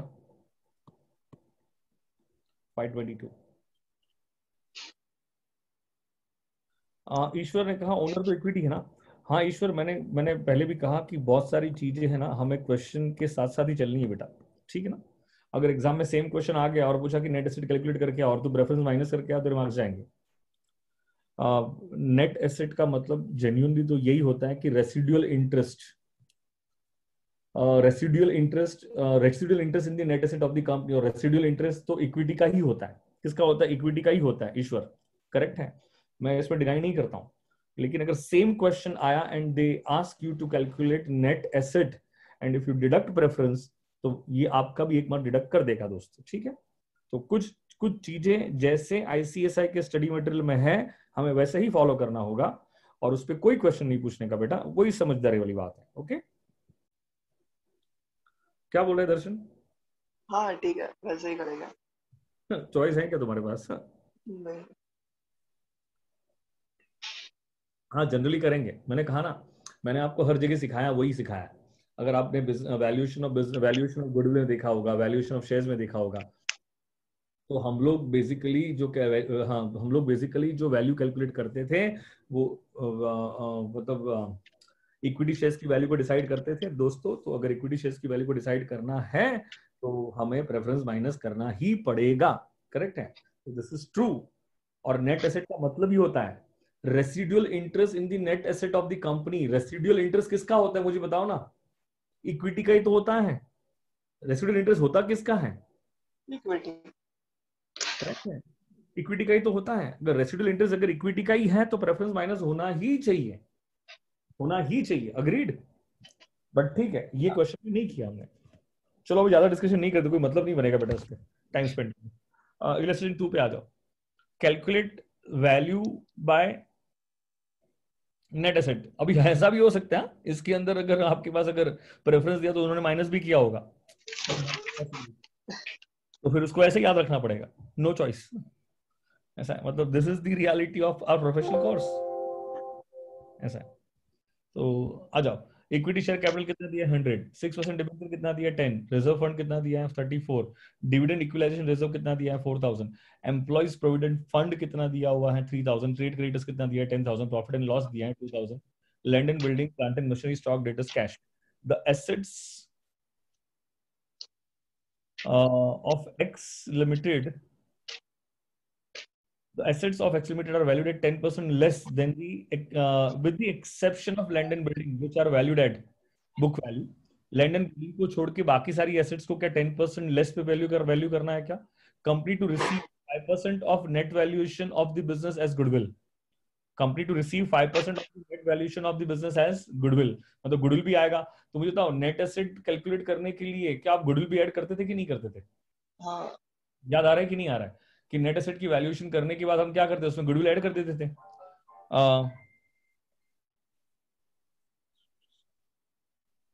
करीना बोल रही है क्वेश्चन नंबर 1 में asset is not equal to liability. बेटा हो सकता है यार, बोल रही asset is not equal to liability, ऐसा है क्या? चेक कर लो, तो क्वेश्चन गलत होगा, क्या कर सकते हैं ना बेटा। तो फिर वहां पे इक्विटी कैपिटल में होगा कुछ। हाँ इक्विटी कैपिटल में 15 लाख होगा। वो इक्विटी कैपिटल जो होगा ना वो 15 लाख होगा। वहां पे वो दोनों का टोटल मिला के 15 + 7 लाख 50,000, 22 लाख 50,000 होता है। आप समझे क्या? वो इक्विटी का जो है ना वो वहां पे, हाँ वो हो गया बात, वो टैली हो गया ना यहाँ पे, करीना। ओके, तो वो वहां पे आ गया वो, ये हम ना थोड़ा उसको इग्नोर करो, सब मिस्टेक्स को इग्नोर करनी पड़ेगी हमें, कुछ ना कुछ होगा अंदर ही अंदर, कुछ एडजस्ट हो गया होगा। मैं क्या बोल रहा था, मैं भूल गया क्या बोल रहा था मैं, कुछ तो बोल रहा था। जरा चेक करो ये क्वेश्चन समझ में आ रहा है कि नहीं आ रहा है, मैं जरा चार्जर लेके आया। जबरदस्त गर्मी है।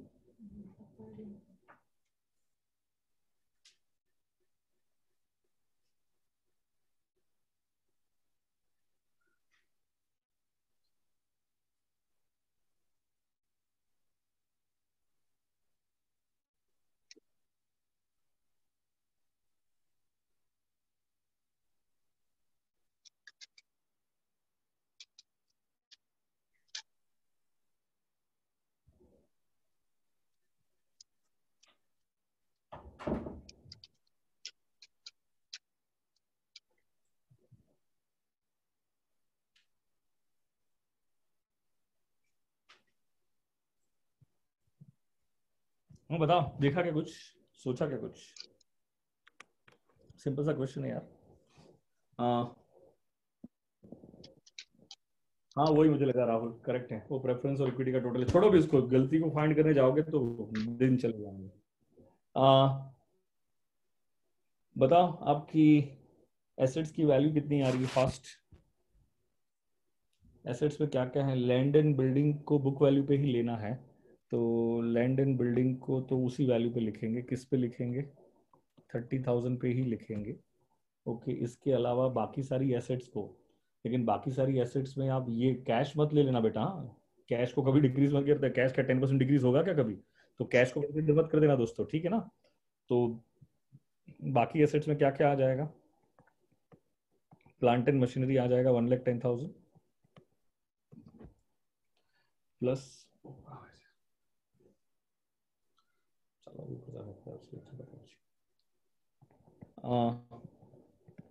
16,000 क्या आ जाएगा आपका, स्टॉक आ जाएगा, एंड 14,000 का डेटर्स आ जाएगा। बताओ ये तीनों का ऐड करने के बाद उसमें से 10% लेस कर दो, उसमें से 10% माइनस कर दो, उसको डिक्रीज कर दो 10% से, तो बताओ कितना आएगा। अब फटाफट बताओगे क्या, मुझे कल से याद कर लेना पड़ेगा, बच्चे ठंडे हैं। 1,10,000 प्लस 16,000 प्लस 14,000, तो 1,40,000 इंटू 90% कर दो ना, तो क्या 1,26,000 आया क्या, देखो 1,26,000। उसमें कैश ऐड कर देना, क्या ऐड करोगे आप, कैश बताओ कैश कितना है, 3,000। और कोई एसेट बची क्या, और दो एसेट नहीं है, चेक करो कितना आ रहा है ये, 126 प्लस 3,000 प्लस 30,000, तो क्या 1,59,000 होगा क्या आपका। आप लोग है ना सॉल्यूशन देखोगे ना तो कुछ नहीं समझना है आपको, जो आपको आता है वो देखो ना, जो आता है वो समझोगे तो ज्यादा बेटर रहेगा ना, बताइए ऐसा होगा। उसके बाद क्या लेस करेंगे उसमें से, profit and loss account less होता है कभी, कभी नहीं होता है, क्योंकि प्रॉफिट एंड लॉस अकाउंट कोई थर्ड पार्टी लाइबिलिटी नहीं है, लेकिन क्या ट्रेड क्रेडिटर्स लेस करेंगे क्या, हाँ ट्रेड क्रेडिटर्स लेस करेंगे, तो बताओ ट्रेड क्रेडिटर्स कितना है, 10,000। और क्या लेस करेंगे, एम्प्लॉइज प्रोविडेंट फंड, क्या ये, हाँ बेटा एम्प्लॉइज प्रोविडेंट फंड तो लाइबिलिटी है ना ये, तो एम्प्लॉय का है ना बेटा ये, तो थर्ड पार्टी लाइबिलिटी होगी, तो एम्प्लॉय प्रोविडेंट फंड भी लेस होगा। अरे समझ में आया कि नहीं आया, एम्प्लॉय प्रोविडेंट फंड हो सकता है कि सेंट्रल गवर्नमेंट को पे करने की लाइबिलिटी है ना, ये तो लाइबिलिटी टुवर्ड्स एम्प्लॉइज हो गया, तो ये भी तो थर्ड पार्टी लाइबिलिटी में आ गया, तो उसको भी लेस करना पड़ेगा। अरे अग्रीड होना, कोई दिक्कत तो नहीं इसमें। उसके बाद क्या है, डिविडेंड इक्वलाइजेशन रिजर्व नहीं होता है, डिविडेंड इक्वलाइजेशन रिजर्व इसीलिए बनाया जाता है कि उससे स्पेसिफिकली डिविडेंड डिक्लेयर होता है, और जैसे डिविडेंड डिक्लेयर होता है तो रिजर्व एंड सरप्लस का पार्ट बन गया ना बेटा ये, रिजर्व फंड भी नहीं माइनस होगा, लेकिन डिवेंचर माइनस होगा, तो बताओ डिवेंचर कितना माइनस करोगे, और कोई डिवेंचर की मार्केट वैल्यू देके नहीं रखी है तो हम मानेंगे, बुक वैल्यू कौन सी वैल्यू है, मार्केट वैल्यू, करो माइनस कितना आ रहा है फास्ट, बताओ यार, अरे यार तुम, मुझे ही करना है ना, मैं भूल गया भाई, तो मुझे ही करना है भाई इसे, 10,000 माइनस 3,000 माइनस 20,000, बताओ कितना हो जाएगा, 1,26,000। ओके, ये हो गई net assets available to equity share holders. और उसके लिखा क्या है, company is to receive 5% of net valuation of the business as goodwill. तो बताओ 1,26,000 का 5% कितना होगा, क्या 6,300 होगा क्या? तो ये उस 5% किसका, 5% ऑफ 1,26,000, ये क्या हो जाएगी उसकी गुडविल। तो बताओ गुडविल कितनी आ जाएगी, 6,300। ये ऐड करो, this will be net assets available to equity share holders. अरे बेटा जब भी है ना वैल्यूएशन ऑफ गुडविल और शेयर्स के टॉपिक जो पढ़ाए थे ना, उसमें अगर याद होगा तो मैंने गुडविल, हम लोग ऑलवेज गुडविल ऐड करते थे, उसके बाद बोलते थे कि net assets available to equity share holders. You all agreed with this? बताओ कितनी आ गई आपकी net assets and net asset value कितनी आ गई आपकी? कितना है बताओ ना ये फटाफट। 132 300। डाउट है तो पूछो बेटा फटाफट। नहीं सर समझ में आ गया। उसके बाद है ना इलस्ट्रेशन 3, इन माय ओपिनियन ये बहुत बड़ा बड़ा बड़ा ब्लंडर है, करेक्ट है। तो मैं अभी उस पर डिस्कशन नहीं करता हूँ, मैं एंड में करता हूँ। वो price to book multiple method क्या समझाऊंगा मैं आपको, तो उसके साथ में डिस्कशन करता हूँ। लेकिन अभी उसको इग्नोर करके आप आ जाओ सीधा इलस्ट्रेशन 4 पे, पेज नंबर 524।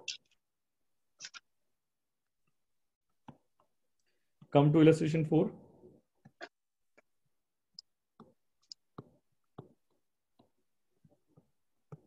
पेज 54।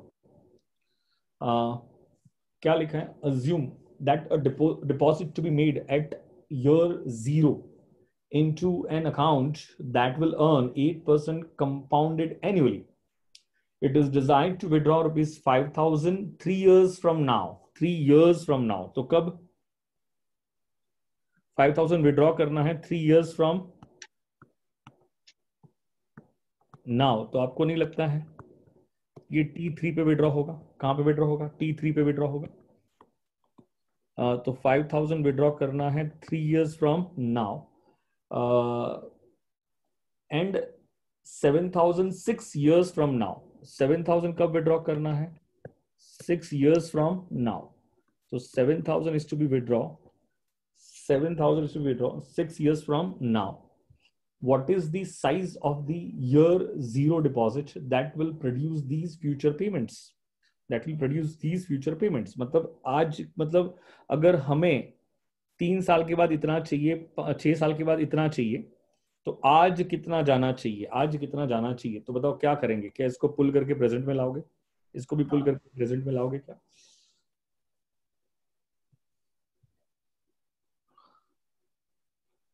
इसको पुल करके प्रेजेंट में लाओगे? तो अब मुझे बताओगे, अरे ये अभी क्या मैं सिखाऊं कि आप मुझे बोलोगे दोस्तों? और रेट ऑफ इंटरेस्ट देके रखा है, कितना देके रखा है? 8%। तो ये मुझे ही बोलना पड़ेगा क्या अभी, नलायक को? आर इज इक्वल टू कितना परसेंट दिया हुआ है? 8%। तो मुझे बताओ क्या हो जाएगी प्रेजेंट वैल्यू, क्या होगी? मैं ऐसे लिख देता हूं यहाँ पे, present value is equal to, मैं सही लिख रहा हूँ गलत आप मुझे बताना, 5,000 इंटू, दर्शन पीवीएफ लिखो कि पीवीएफ लिखो?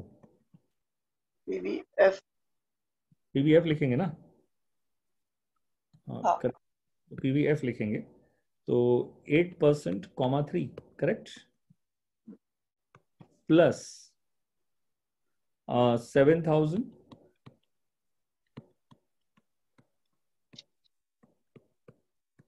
Into PVF 8% comma 6। अग्रीड? अब आप बता दो फटाफट। आ गया क्या आंसर, आया क्या? अभी आप आंसर ही निकालो ना, ये सब क्यों मगजमारी करूं मैं? आप डायरेक्ट आंसर निकाल सकते हो ना अभी इसका? हाँ। क्या है आंसर बताओ, प्रेजेंट वैल्यू? ये सिंप्लीफाई करना आता है ना आपको? सीधा मुझे प्लस करके प्रेजेंट वैल्यू बता दो कितना आ गया। चलो फटाफट फटाफट फटाफट, एकदम फास्ट एकदम फास्ट एकदम फास्ट एकदम फास्ट। 8380 करेक्ट आंसर है। दो का आया क्या तेरा? हाँ आ गया। Okay, illustration 5। बेटा ये सब टाइम वैल्यू मनी आना चाहिए। मैंने पहले ही बोल दिया कि जितने भी क्वेश्चन सॉल्व करूंगा ना, ये cost of capital, time value money, portfolio management, ये 3 के बेस पे है। अगर ये तीनों टॉपिक आते हैं ना, इसमें कोई दिक्कत नहीं होगी।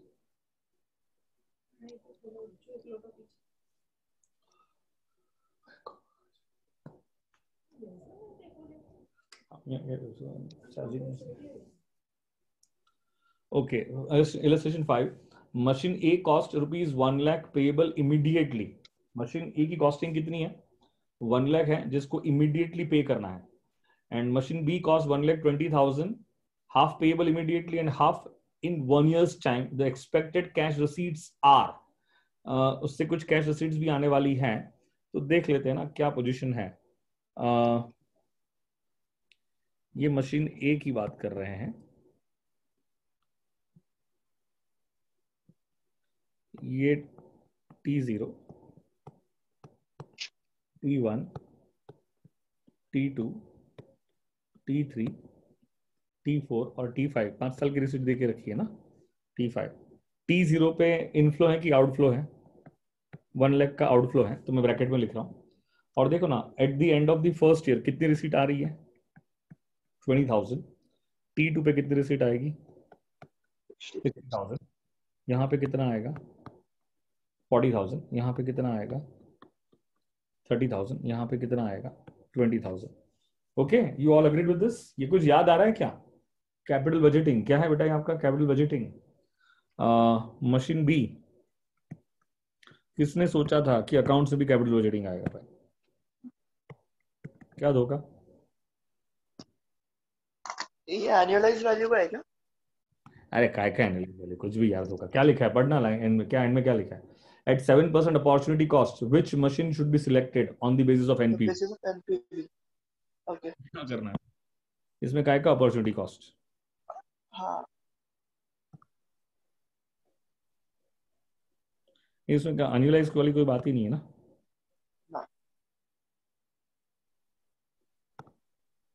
वो म्यूचुअल एक्सक्लूसिव रहते तो किया रहता. इसमें तो इतना तो हाँ ना. इतना डिटेल में डाल देंगे तो फिर क्या, तो कोई मतलब ही नहीं बनता है.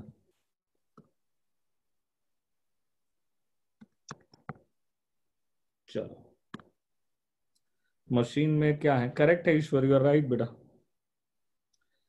तुझे मैं अनम्यूट करने की कोशिश कर रहा हूँ लेकिन हो नहीं रहा है तेरा अनम्यूट.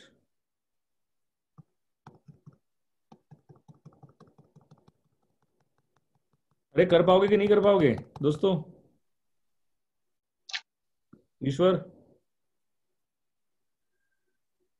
मैंने अनम्यूट किया है तुझे. T1, T2, T3 है ना, इसमें 3 साल का कैश फ्लो दिया है ना. यस. 60,000 यहाँ पे होगा, ब्रैकेट में लिखा मतलब आउटफ्लो. 60,000 यहाँ भी जाएगा और 60,000 का इनफ्लो भी आ रहा है. देखो ना, T1 पे इनफ्लो भी 60,000 का आ रहा है ना. दिखा कि नहीं दिखा आपको?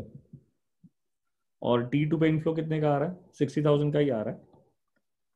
एंड T3 पे इनफ्लो कितने का आ रहा है? 80,000 का आ रहा है. करेक्ट ना? अब इसको ये तो कैंसिल ही हो गया, इसको तो कुछ नहीं करोगे तो भी चलेगा क्योंकि पॉजिटिव 60 का नेगेटिव 60 कैंसिल हो जाएगा ना आपका. T1 का तो आपका कैश फ्लो 0 हो गया ना. अरे ये अभी ये एक मैंने अनम्यूट किया ईश्वर तुझे भाई.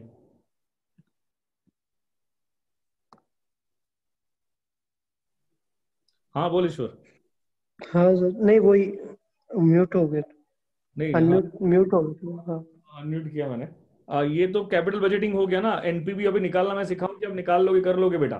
और किसको सिलेक्ट करोगे? NPV is the supreme criteria. कुछ याद आ रहा है क्या? हाँ, जो भी जिसका हाईएस्ट क्राइटेरिया जिसका एनपीवी ज्यादा होगा उसको सिलेक्ट कर लेंगे.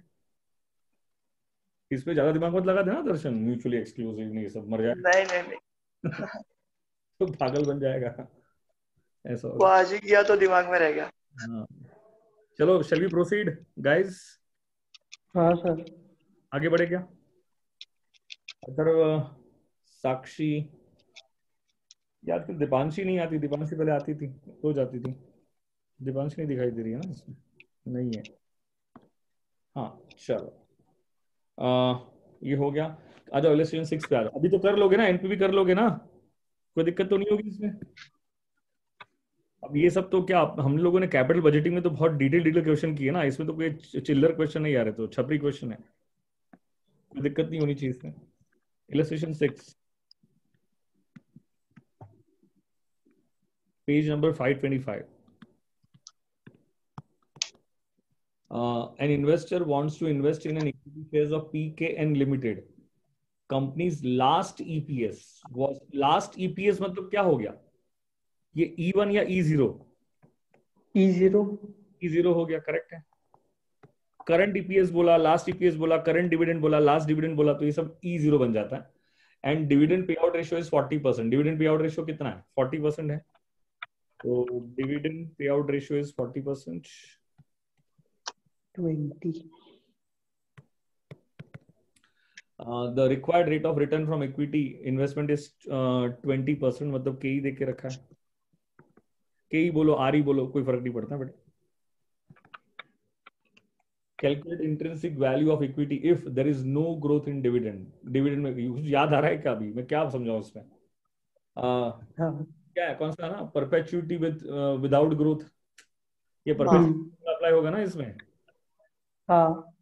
करेक्ट है कि नहीं? तो बताओ आपका. Yes.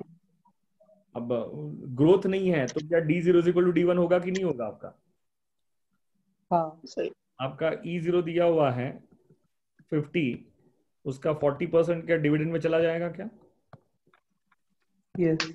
50 मल्टीप्लाई बाय 40%, करेक्ट है ना? 50 मल्टीप्लाई बाय 40% कहाँ पे चला जाएगा? डिविडेंड में चला जाएगा. तो 20 रुपीज कहाँ चला गया? डिविडेंड में चला गया.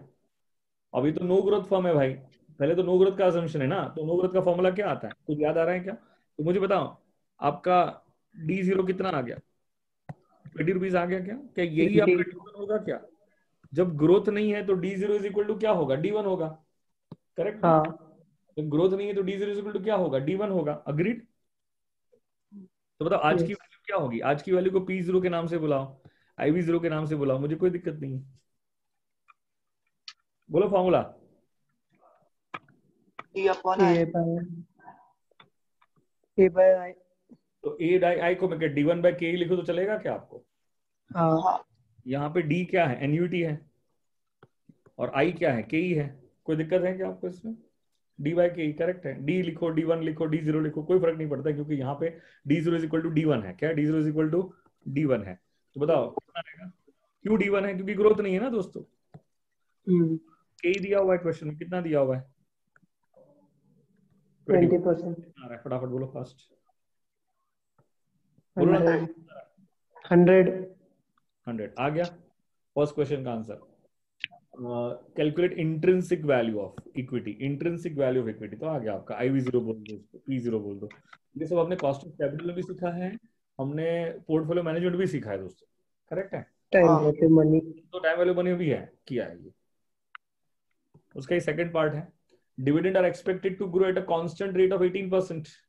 कांस्टेंट रेट ऑफ 18% मतलब ग्रोथ आ गया तो उस फर्म के लिए ज्यादा पे करेंगे ना. हम किसके लिए ज्यादा पे करेंगे? ग्रोथ फर्म के लिए कि नो ग्रोथ फर्म के लिए? ऑफ कोर्स ग्रोथ फर्म के लिए ज्यादा पे करेंगे. तो क्या हम D1 फाइंड कर सकते हैं? क्या फाइंड कर सकते हैं ना? क्या प्रॉब्लम है? D0 into bracket 1. कुछ याद आ रहा है क्या? बताओ D0 कितना है? 20 है. और ग्रोथ रेट कितना है? ग्रोथ रेट कितना दिया होगा? 18%. तो क्या 0.18 हो जाएगा क्या? तो 20 इंटू 1.8 और 118. ये कितना हो जाएगा? 23.6.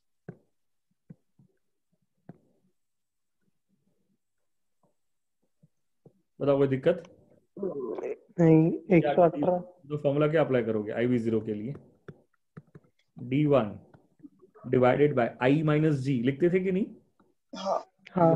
I माइनस G लिखूंगा तो चलेगा क्या दोस्तों? हाँ सर चलेगा. आगे बढ़ो, क्या दिक्कत है? 23.6 डिवाइडेड बाय के कितना है मेरे दोस्तों? 20%. 20%. तो क्या लिखूंगा? 0.20 माइनस 0.18. ये फॉर्मूला तभी अप्लाई कर सकते हैं when I is greater than G. और यहाँ पे I क्या है? के है. के इज ग्रेटर देन G, तभी जाके फॉर्मूला अप्लाई होगा. अदरवाइज ये फॉर्मूला कोई एंगल से अप्लाई नहीं हो सकता है. ठीक है.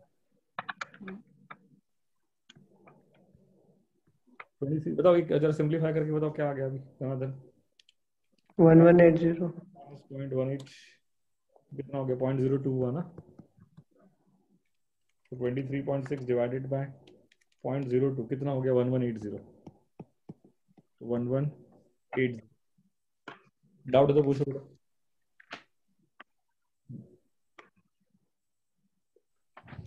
इलस्ट्रेशन 7। तो तेरे से क्या दर्शक क्वेश्चन सॉल्व नहीं हो रहे थे क्या? ये हो रहे थे ना, मेरे कौन से वो नहीं क्या अपना एएस जो परसों किया उसके केस लॉस थे।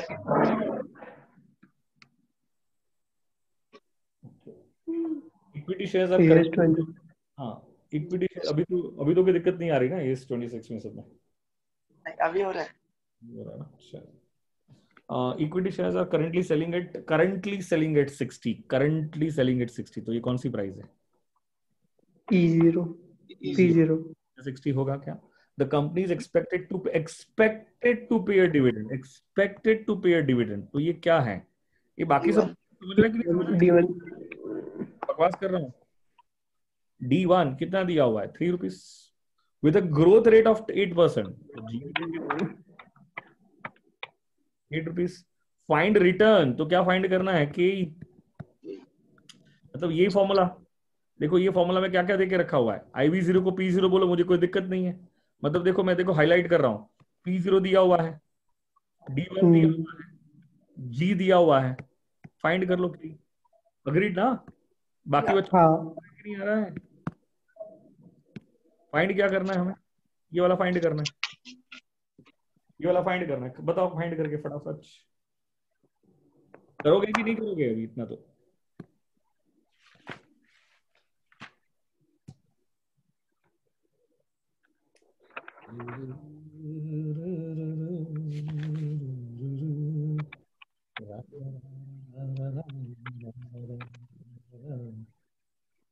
मैं करूं? हाँ सर, करो ना। लो कर लेते हैं। P0 is equal to D1 divided by K लिखो, I लिखो, रेट ऑफ रिटर्न। P0 कितना दिया हुआ है? 60। D1 कितना दिया है दोस्तों? ग्रोथ दिया है ना दोस्तों? 8%। 13%। तो सारी बातें फ्रैक्शन में लिखोगे या तो सब कुछ परसेंटेज में लिखोगे। ऐसा मत कर देना कि एक परसेंटेज में लिखा, एक फ्रैक्शन में लिखा तो गलत आ जाएगा आपका। यही फाइंड करना है। 13% D1 लिखने का था ना। D1 कितना दिया है? 3 दिया है ना 3%। D1 3 दिया है। और ग्रोथ कितना दिया है? 8 8%। ये 0.08 ले लो ना।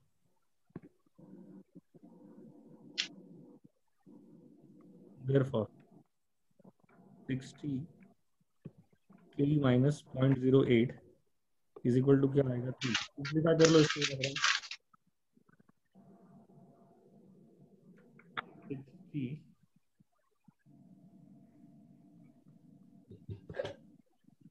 K into 0.08, ये क्या आ गया? ये 4.8% हो गया बेटा। ये 3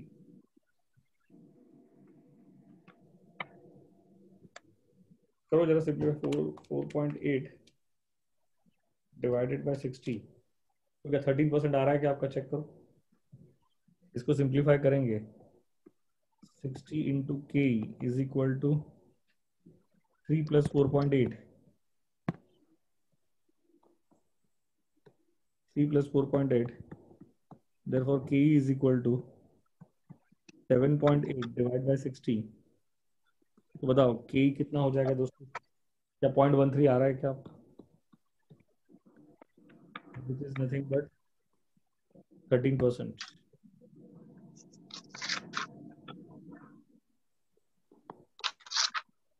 ओके, अब बताओ पे आ जाओ। Come to illustration 8।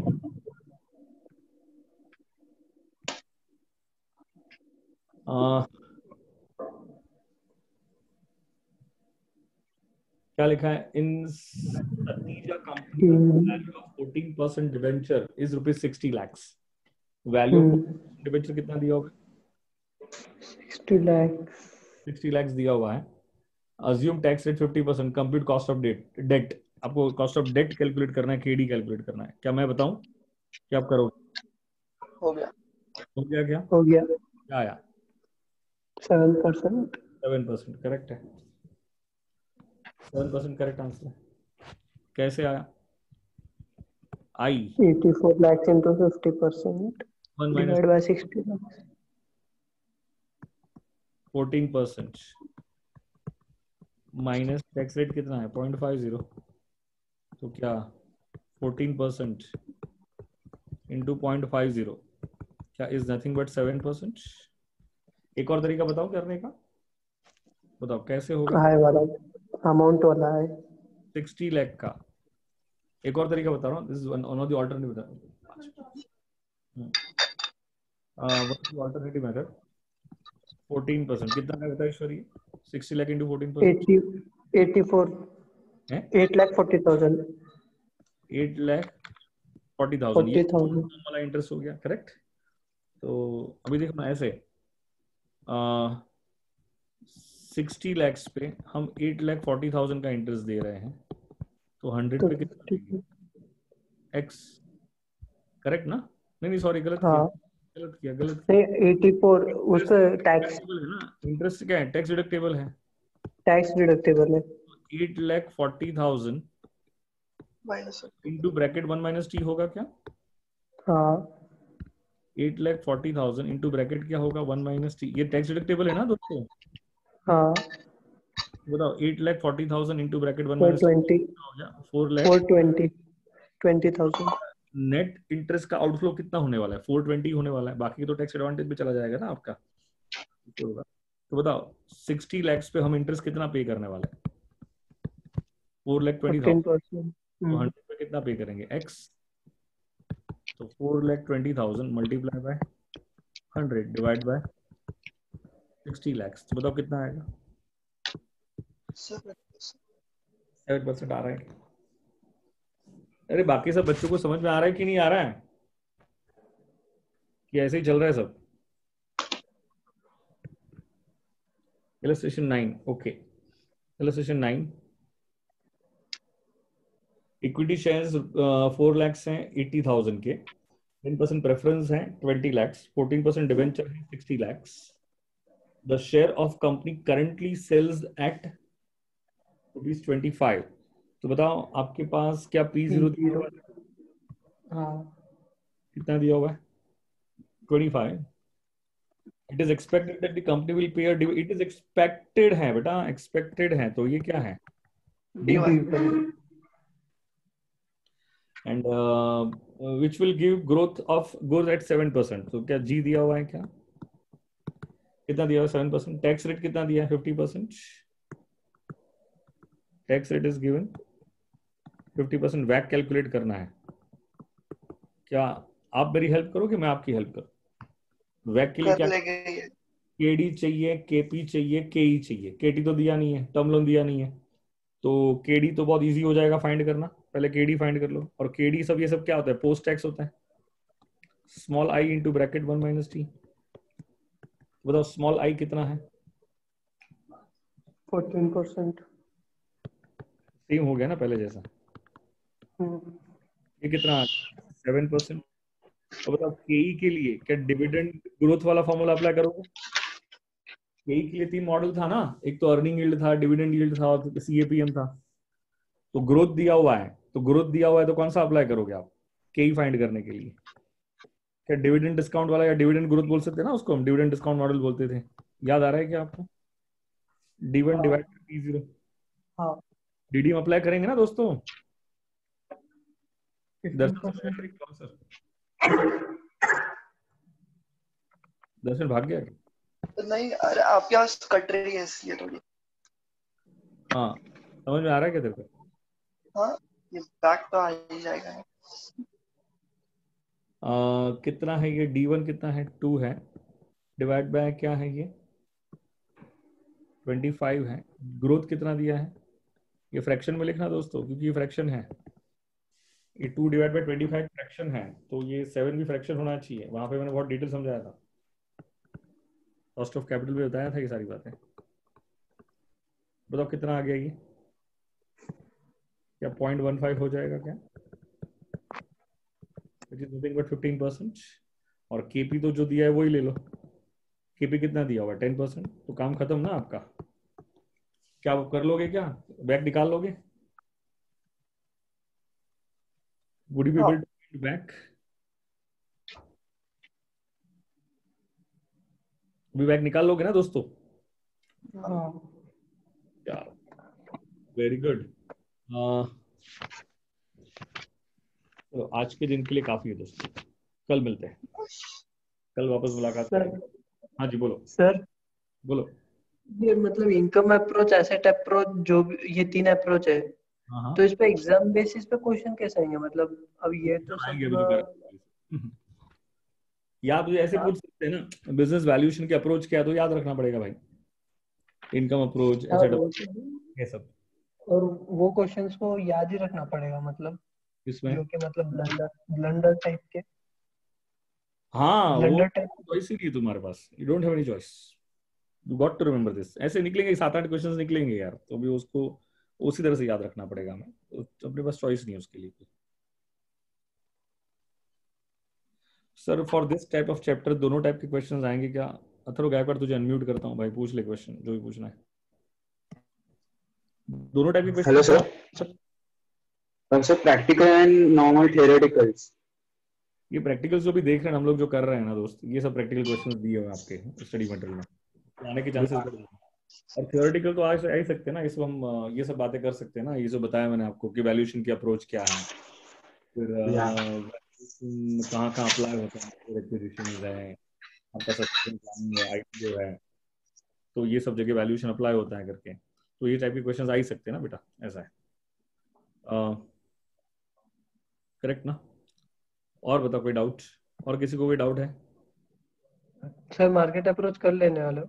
हाँ कल ले लूंगा। केडी में पोस्ट टैक्स कॉस्ट डेट क्यों बोले? अरे राहुल बेटा, जब भी कॉस्ट ऑफ कैपिटल ध्यान से पढ़ो बेटा, जब भी हम वैक निकालने की बात करें तो केडी, केपी, केई, केटी ऑलवेज क्या होता है? पोस्ट टैक्स होता है। उसमें केई और केपी ऑलरेडी पोस्ट टैक्स है, क्योंकि वो तो टैक्स के बाद ही आता है। और केडी और केटी को हमें पोस्ट टैक्स करना पड़ता है बेटा, ठीक है ना? ये कॉस्ट ऑफ कैपिटल का कॉन्सेप्ट है बेटा। इसीलिए कल आप जब आओगे ना, तो एटलीस्ट कॉस्ट ऑफ कैपिटल, फिर ये क्या बोलते हैं ना, पोर्टफोलियो मैनेजमेंट, ये प्रॉपरली रिवाइज करना दोस्तों, ठीक है ना? तो सर वो रिवाइज तो किया तो यहाँ ज्यादा समझ में आएगा आपको, अदरवाइज दिक्कत होगी आपको समझने में। कॉस्ट ऑफ कैपिटल है, टाइम वैल्यू ऑफ मनी है, तो ये सब प्रॉपरली रिवाइज करना उसको, ठीक है ना? डेट प्री टैक्स होता है, इसीलिए पोस्ट टैक्स करना पड़ता है। करेक्ट है। मैंने ये भी बताया था कि साक्षी कि इवन दो, अगर आपको एफएम अगर ध्यान से सुना होगा आपने, तो अगर रेट दिया है तो उसको प्री टैक्स ही मानना, अनटिल एंड अनलेस अगर वो पोस्ट टैक्स बोलता है तो फिर वो पोस्ट टैक्स होगा, अदरवाइज वो प्री टैक्स ही होगा, ठीक है ना? ओके, और कोई क्वेश्चन? सर हाँ जी बोलो बेटा। सर मार्केट बेस अप्रोच में जो अपने इंडियस 113 लिया था वो एप्लीकेबल होगा? नहीं नहीं नहीं नहीं नहीं, तो इंडियज 113 का कोई रिलेशन उसके साथ नहीं है दोस्त। लेकिन इंडियज 113 तो सिर्फ फेयर वैल्यू मेजर करके देता है, कि अगर कोई अकाउंटिंग स्टैंडर्ड ये कहता है कि भाई आपको आपकी एसेट्स को फेयर वैल्यू पे लिखना है, तो क्वेश्चन ये रेज हुआ ना कि फेयर वैल्यू कैसे कैलकुलेट करें। तो फिर इंडियज 113 आ गया, वो बोल रहा है कि मैं हूं ना, मैं बताऊंगा आपको कि की फेयर वैल्यू कैलकुलेट कैसे करना है। तो मार्केट बेस्ड अप्रोच का रिलेशन इसके साथ नहीं। मार्केट में भी तो आता है ना fair value, fair market value calculate करना है नहीं तो। ना, ये तो बिजनेस वैल्यूएशन थोड़ी करता है वो फेयर वैल्यू। फेयर वैल्यू निकालना मतलब ओके हम लोग यहाँ पे तो बिजनेस की वैल्यूएशन की बात कर रहे हैं, वहां पे तो एसेट्स और लाइबिलिटीज की वैल्यूएशन की बात कर रहे थे, फेयर वैल्यू की बात कर रहे थे। तो we do talk okay about okay business valuation ना यहाँ पर। वो तो उसका ऐसा कोई रिलेशन नहीं बैठता बेटा, ऐसा है। वो तो फेयर सी, समझ यार। सर वो क्या तूने सुना पूरा? तूने सुन लिया क्या? मैंने तूने पढ़ लिया क्या? उसको देख लिया क्या पूरा लेक्चर? हाँ सर पढ़ लिया पूरा देखना। हाँ, तो उसमें मैंने क्या बोला ना, उसमें मैंने ये बताया कि भाई ऐसे बहुत सारे अकाउंटिंग स्टैंडर्ड्स हैं और ऐसे बहुत सारे इंडेस हैं। अब मुझे पता, हम लोग फिक्स एसेट्स लिखते हैं ना बैलेंस शीट में, एसेट साइड पे, या तो वो तो एक या इंडेस है। और वो इंडेस ये कहता है कि फिक्स एसेट्स फेयर वैल्यू पे होना चाहिए, समझा? ओके तो अब फेयर वैल्यू पे होना चाहिए, उससे तो बोल दिया फेयर वैल्यू पे होना चाहिए। तो अब क्वेश्चन तो ये रेज होगा ना कि फेयर वैल्यू कैलकुलेट कैसे करें। ओके ओके उसके लिए इंडेस 113 आया। Got it got it, got it. या और सर पूछो फटाफट, और किसी को क्वेश्चन हो तो। साक्षी, मुझे पता नहीं कौन कौन बच्चे देख रहे हैं। अनुज्ञा, करीना ठक्कर, बस इतने ही बच्चे हैं।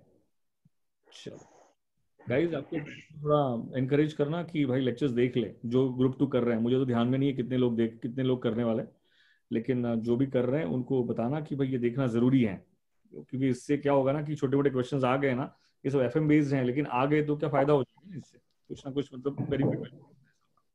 चलो गाइस, 50% तो एफएम बेस ही है पूरा। 50% तो नहीं कहेगा, लेकिन हाँ 20% तो 20-30% तो है बेटा। अच्छा, ये तो पूरा 19, 20, 21, 22 पूरा एफएम बेस, 100% एफएम बेस। तो ये तो पूरा एफएम बेस। तो इसमें तो कोई दिक्कत ही नहीं है सर, इसमें तो कोई प्रॉब्लम ही नहीं है। हाँ हाँ, ये तो हम डालते हैं ना यूट्यूब पे, तो होते हैं ना, हम जाएंगे, टेंशन मत करो, 100% जाएंगे। हाँ, ये क्वेश्चंस पूरे। और कोई क्वेश्चन ईश्वर? नहीं सर। सर ये कोई एग्जांपल्स आप कोई क्वेश्चंस ग्रुप पे भेजोगे क्या हम सॉल्व करने के लिए? नहीं, अभी इतना ही करो यार, बस हो गया। और एफएम में तो बहुत सारे किए ही है ना हमने इस लेवल पे। आप अगर देखोगे तो कॉस्ट ऑफ कैपिटल तो आपने कितना डिटेल पढ़ा हुआ है दोस्त। या बट सर मींस नॉर्मल जो आपने जो नॉर्मल सिखाया है उसमें हाँ। थोड़े बहुत जो आते हैं ना, मींस आपने बोला कि हिडन्स भी है कोई कि जो पूछ सकते हैं, उसके प्रेडिक्शन ज्यादा है। नहीं, मेरे हिसाब से क्या करो, जितना मैंने एमसीक्यूज दिया होगा ना बहुत सफिशिएंट है, उससे ज्यादा कुछ करने की जरूरत ही नहीं है। और सबका स्कैनर भी इन्वॉल्व हो गया है, ऐसा है। तो जो जो एमसीक्यूज दिए हुए हैं ना मैंने, उस एमसीक्यूज पे फोकस करो ना। तो इससे इससे आपका कॉन्फिडेंस किस पे आ जाएगा, अगर ये 19, 20, 21, 22 जो ले रहा हूँ ना मैं आपके चारों चार टॉपिक्स, इससे कॉन्फिडेंस क्या आ जाएगा कि आपका स्टडी मटेरियल का कोई भी क्वेश्चन मिस आउट नहीं होगा। और मुझे ऐसा लग रहा है कि 7-8 क्वेश्चन तो स्टडी मटेरियल से निकल जाएंगे आपके, ये इन 4 टॉपिक्स में से ऐसा होगा। तो और उसके बाद आपके स्टडी मटेरियल के पीछे 100 क्वेश्चन दिए हुए, तो वो भी मैं करवा दूंगा आपको, वो भी मैं करवा दूंगा आपको, ऐसा करूंगा। तो अगर ये देख, बेसिकली ये क्या है अथर्व, ये कॉस्ट ऑफ कैपिटल है, करेक्ट। बेसिकली पोर्टफोलियो मैनेजमेंट है, करेक्ट। बेसिकली ये क्या है, तो ये बच भी आ रहा है, मनी है, करेक्ट है। तो वो वहां की क्वेश्चन स्ट्रॉन्ग बना लेना दोस्त। और ये मैं इसीलिए कर रहा हूँ, कुछ कुछ क्वेश्चन में ब्लंडर होता है। ब्लंडर होता है मतलब गलत करते हो लोग, तो गलत करना पड़ता है, ऐसा है। उस वजह से करवा रहा हूँ, ताकि वो आ गया तो आपको पता है गलत क्या था, तो गलत तरीके से करके आना पड़ेगा। जैसे कि जहाँ से प्रेफरेंस माइनस नहीं किया था क्वेश्चन नंबर 1 में, तो वैसे वो क्वेश्चन आ गया तो वैसे ही याद रखना पड़ेगा उसको। आप समझे क्या? तो बाकी आपको लेके आपको भी कोई मुझे कॉस्ट ऑफ कैपिटल बताने की जरूरत नहीं होनी चाहिए। और कॉस्ट ऑफ कैपिटल के ढेर सारे क्वेश्चंस है, बताने की जरूरत नहीं, उसके भी बहुत सारे क्वेश्चंस। इवन तो मैंने रिवीजन लिया है ना उस पोर्टफोलियो मैनेजमेंट, अगर वो देखा होगा तो तूने। हाँ सुने, ऑनलाइन में था लाइव लेक्चर। हाँ, तो ऐसा था। तो एक्चुअली है ना, ये चैप्टर का कुछ नहीं, जो 20th वाला है ना, वैल्यूएशन ऑफ शेयर वाला, उसमें बहुत ही अजीब है, बहुत अजीब है सर, पढ़ के लोग ब्रेकअप वैल्यू ऑफ शेयर्स वगैरह ऐसे पूछे। कुछ नहीं है यार वो बहुत सिंपल है। मैं करूँ, मैं जब बोल लूंगा तो आपको लगेगा कुछ नहीं था। हाँ वो है, बहुत कंफ्यूज लग रहा है बहुत, क्योंकि इसका सॉल्यूशन तो कुछ इतना नहीं है। नहीं मतलब मैं अभी बोल दूंगा ना आपको, तो आपको लगेगा तो कुछ भी नहीं है, तो सब जो आपने पढ़ लिया वही है। तो अगर वो सिर्फ मुझे बोलना है तो बोलूंगा तो आपको समझ में आया। कौन सा तू बोल रहा था, इलस्ट्रेशन 1 है क्या?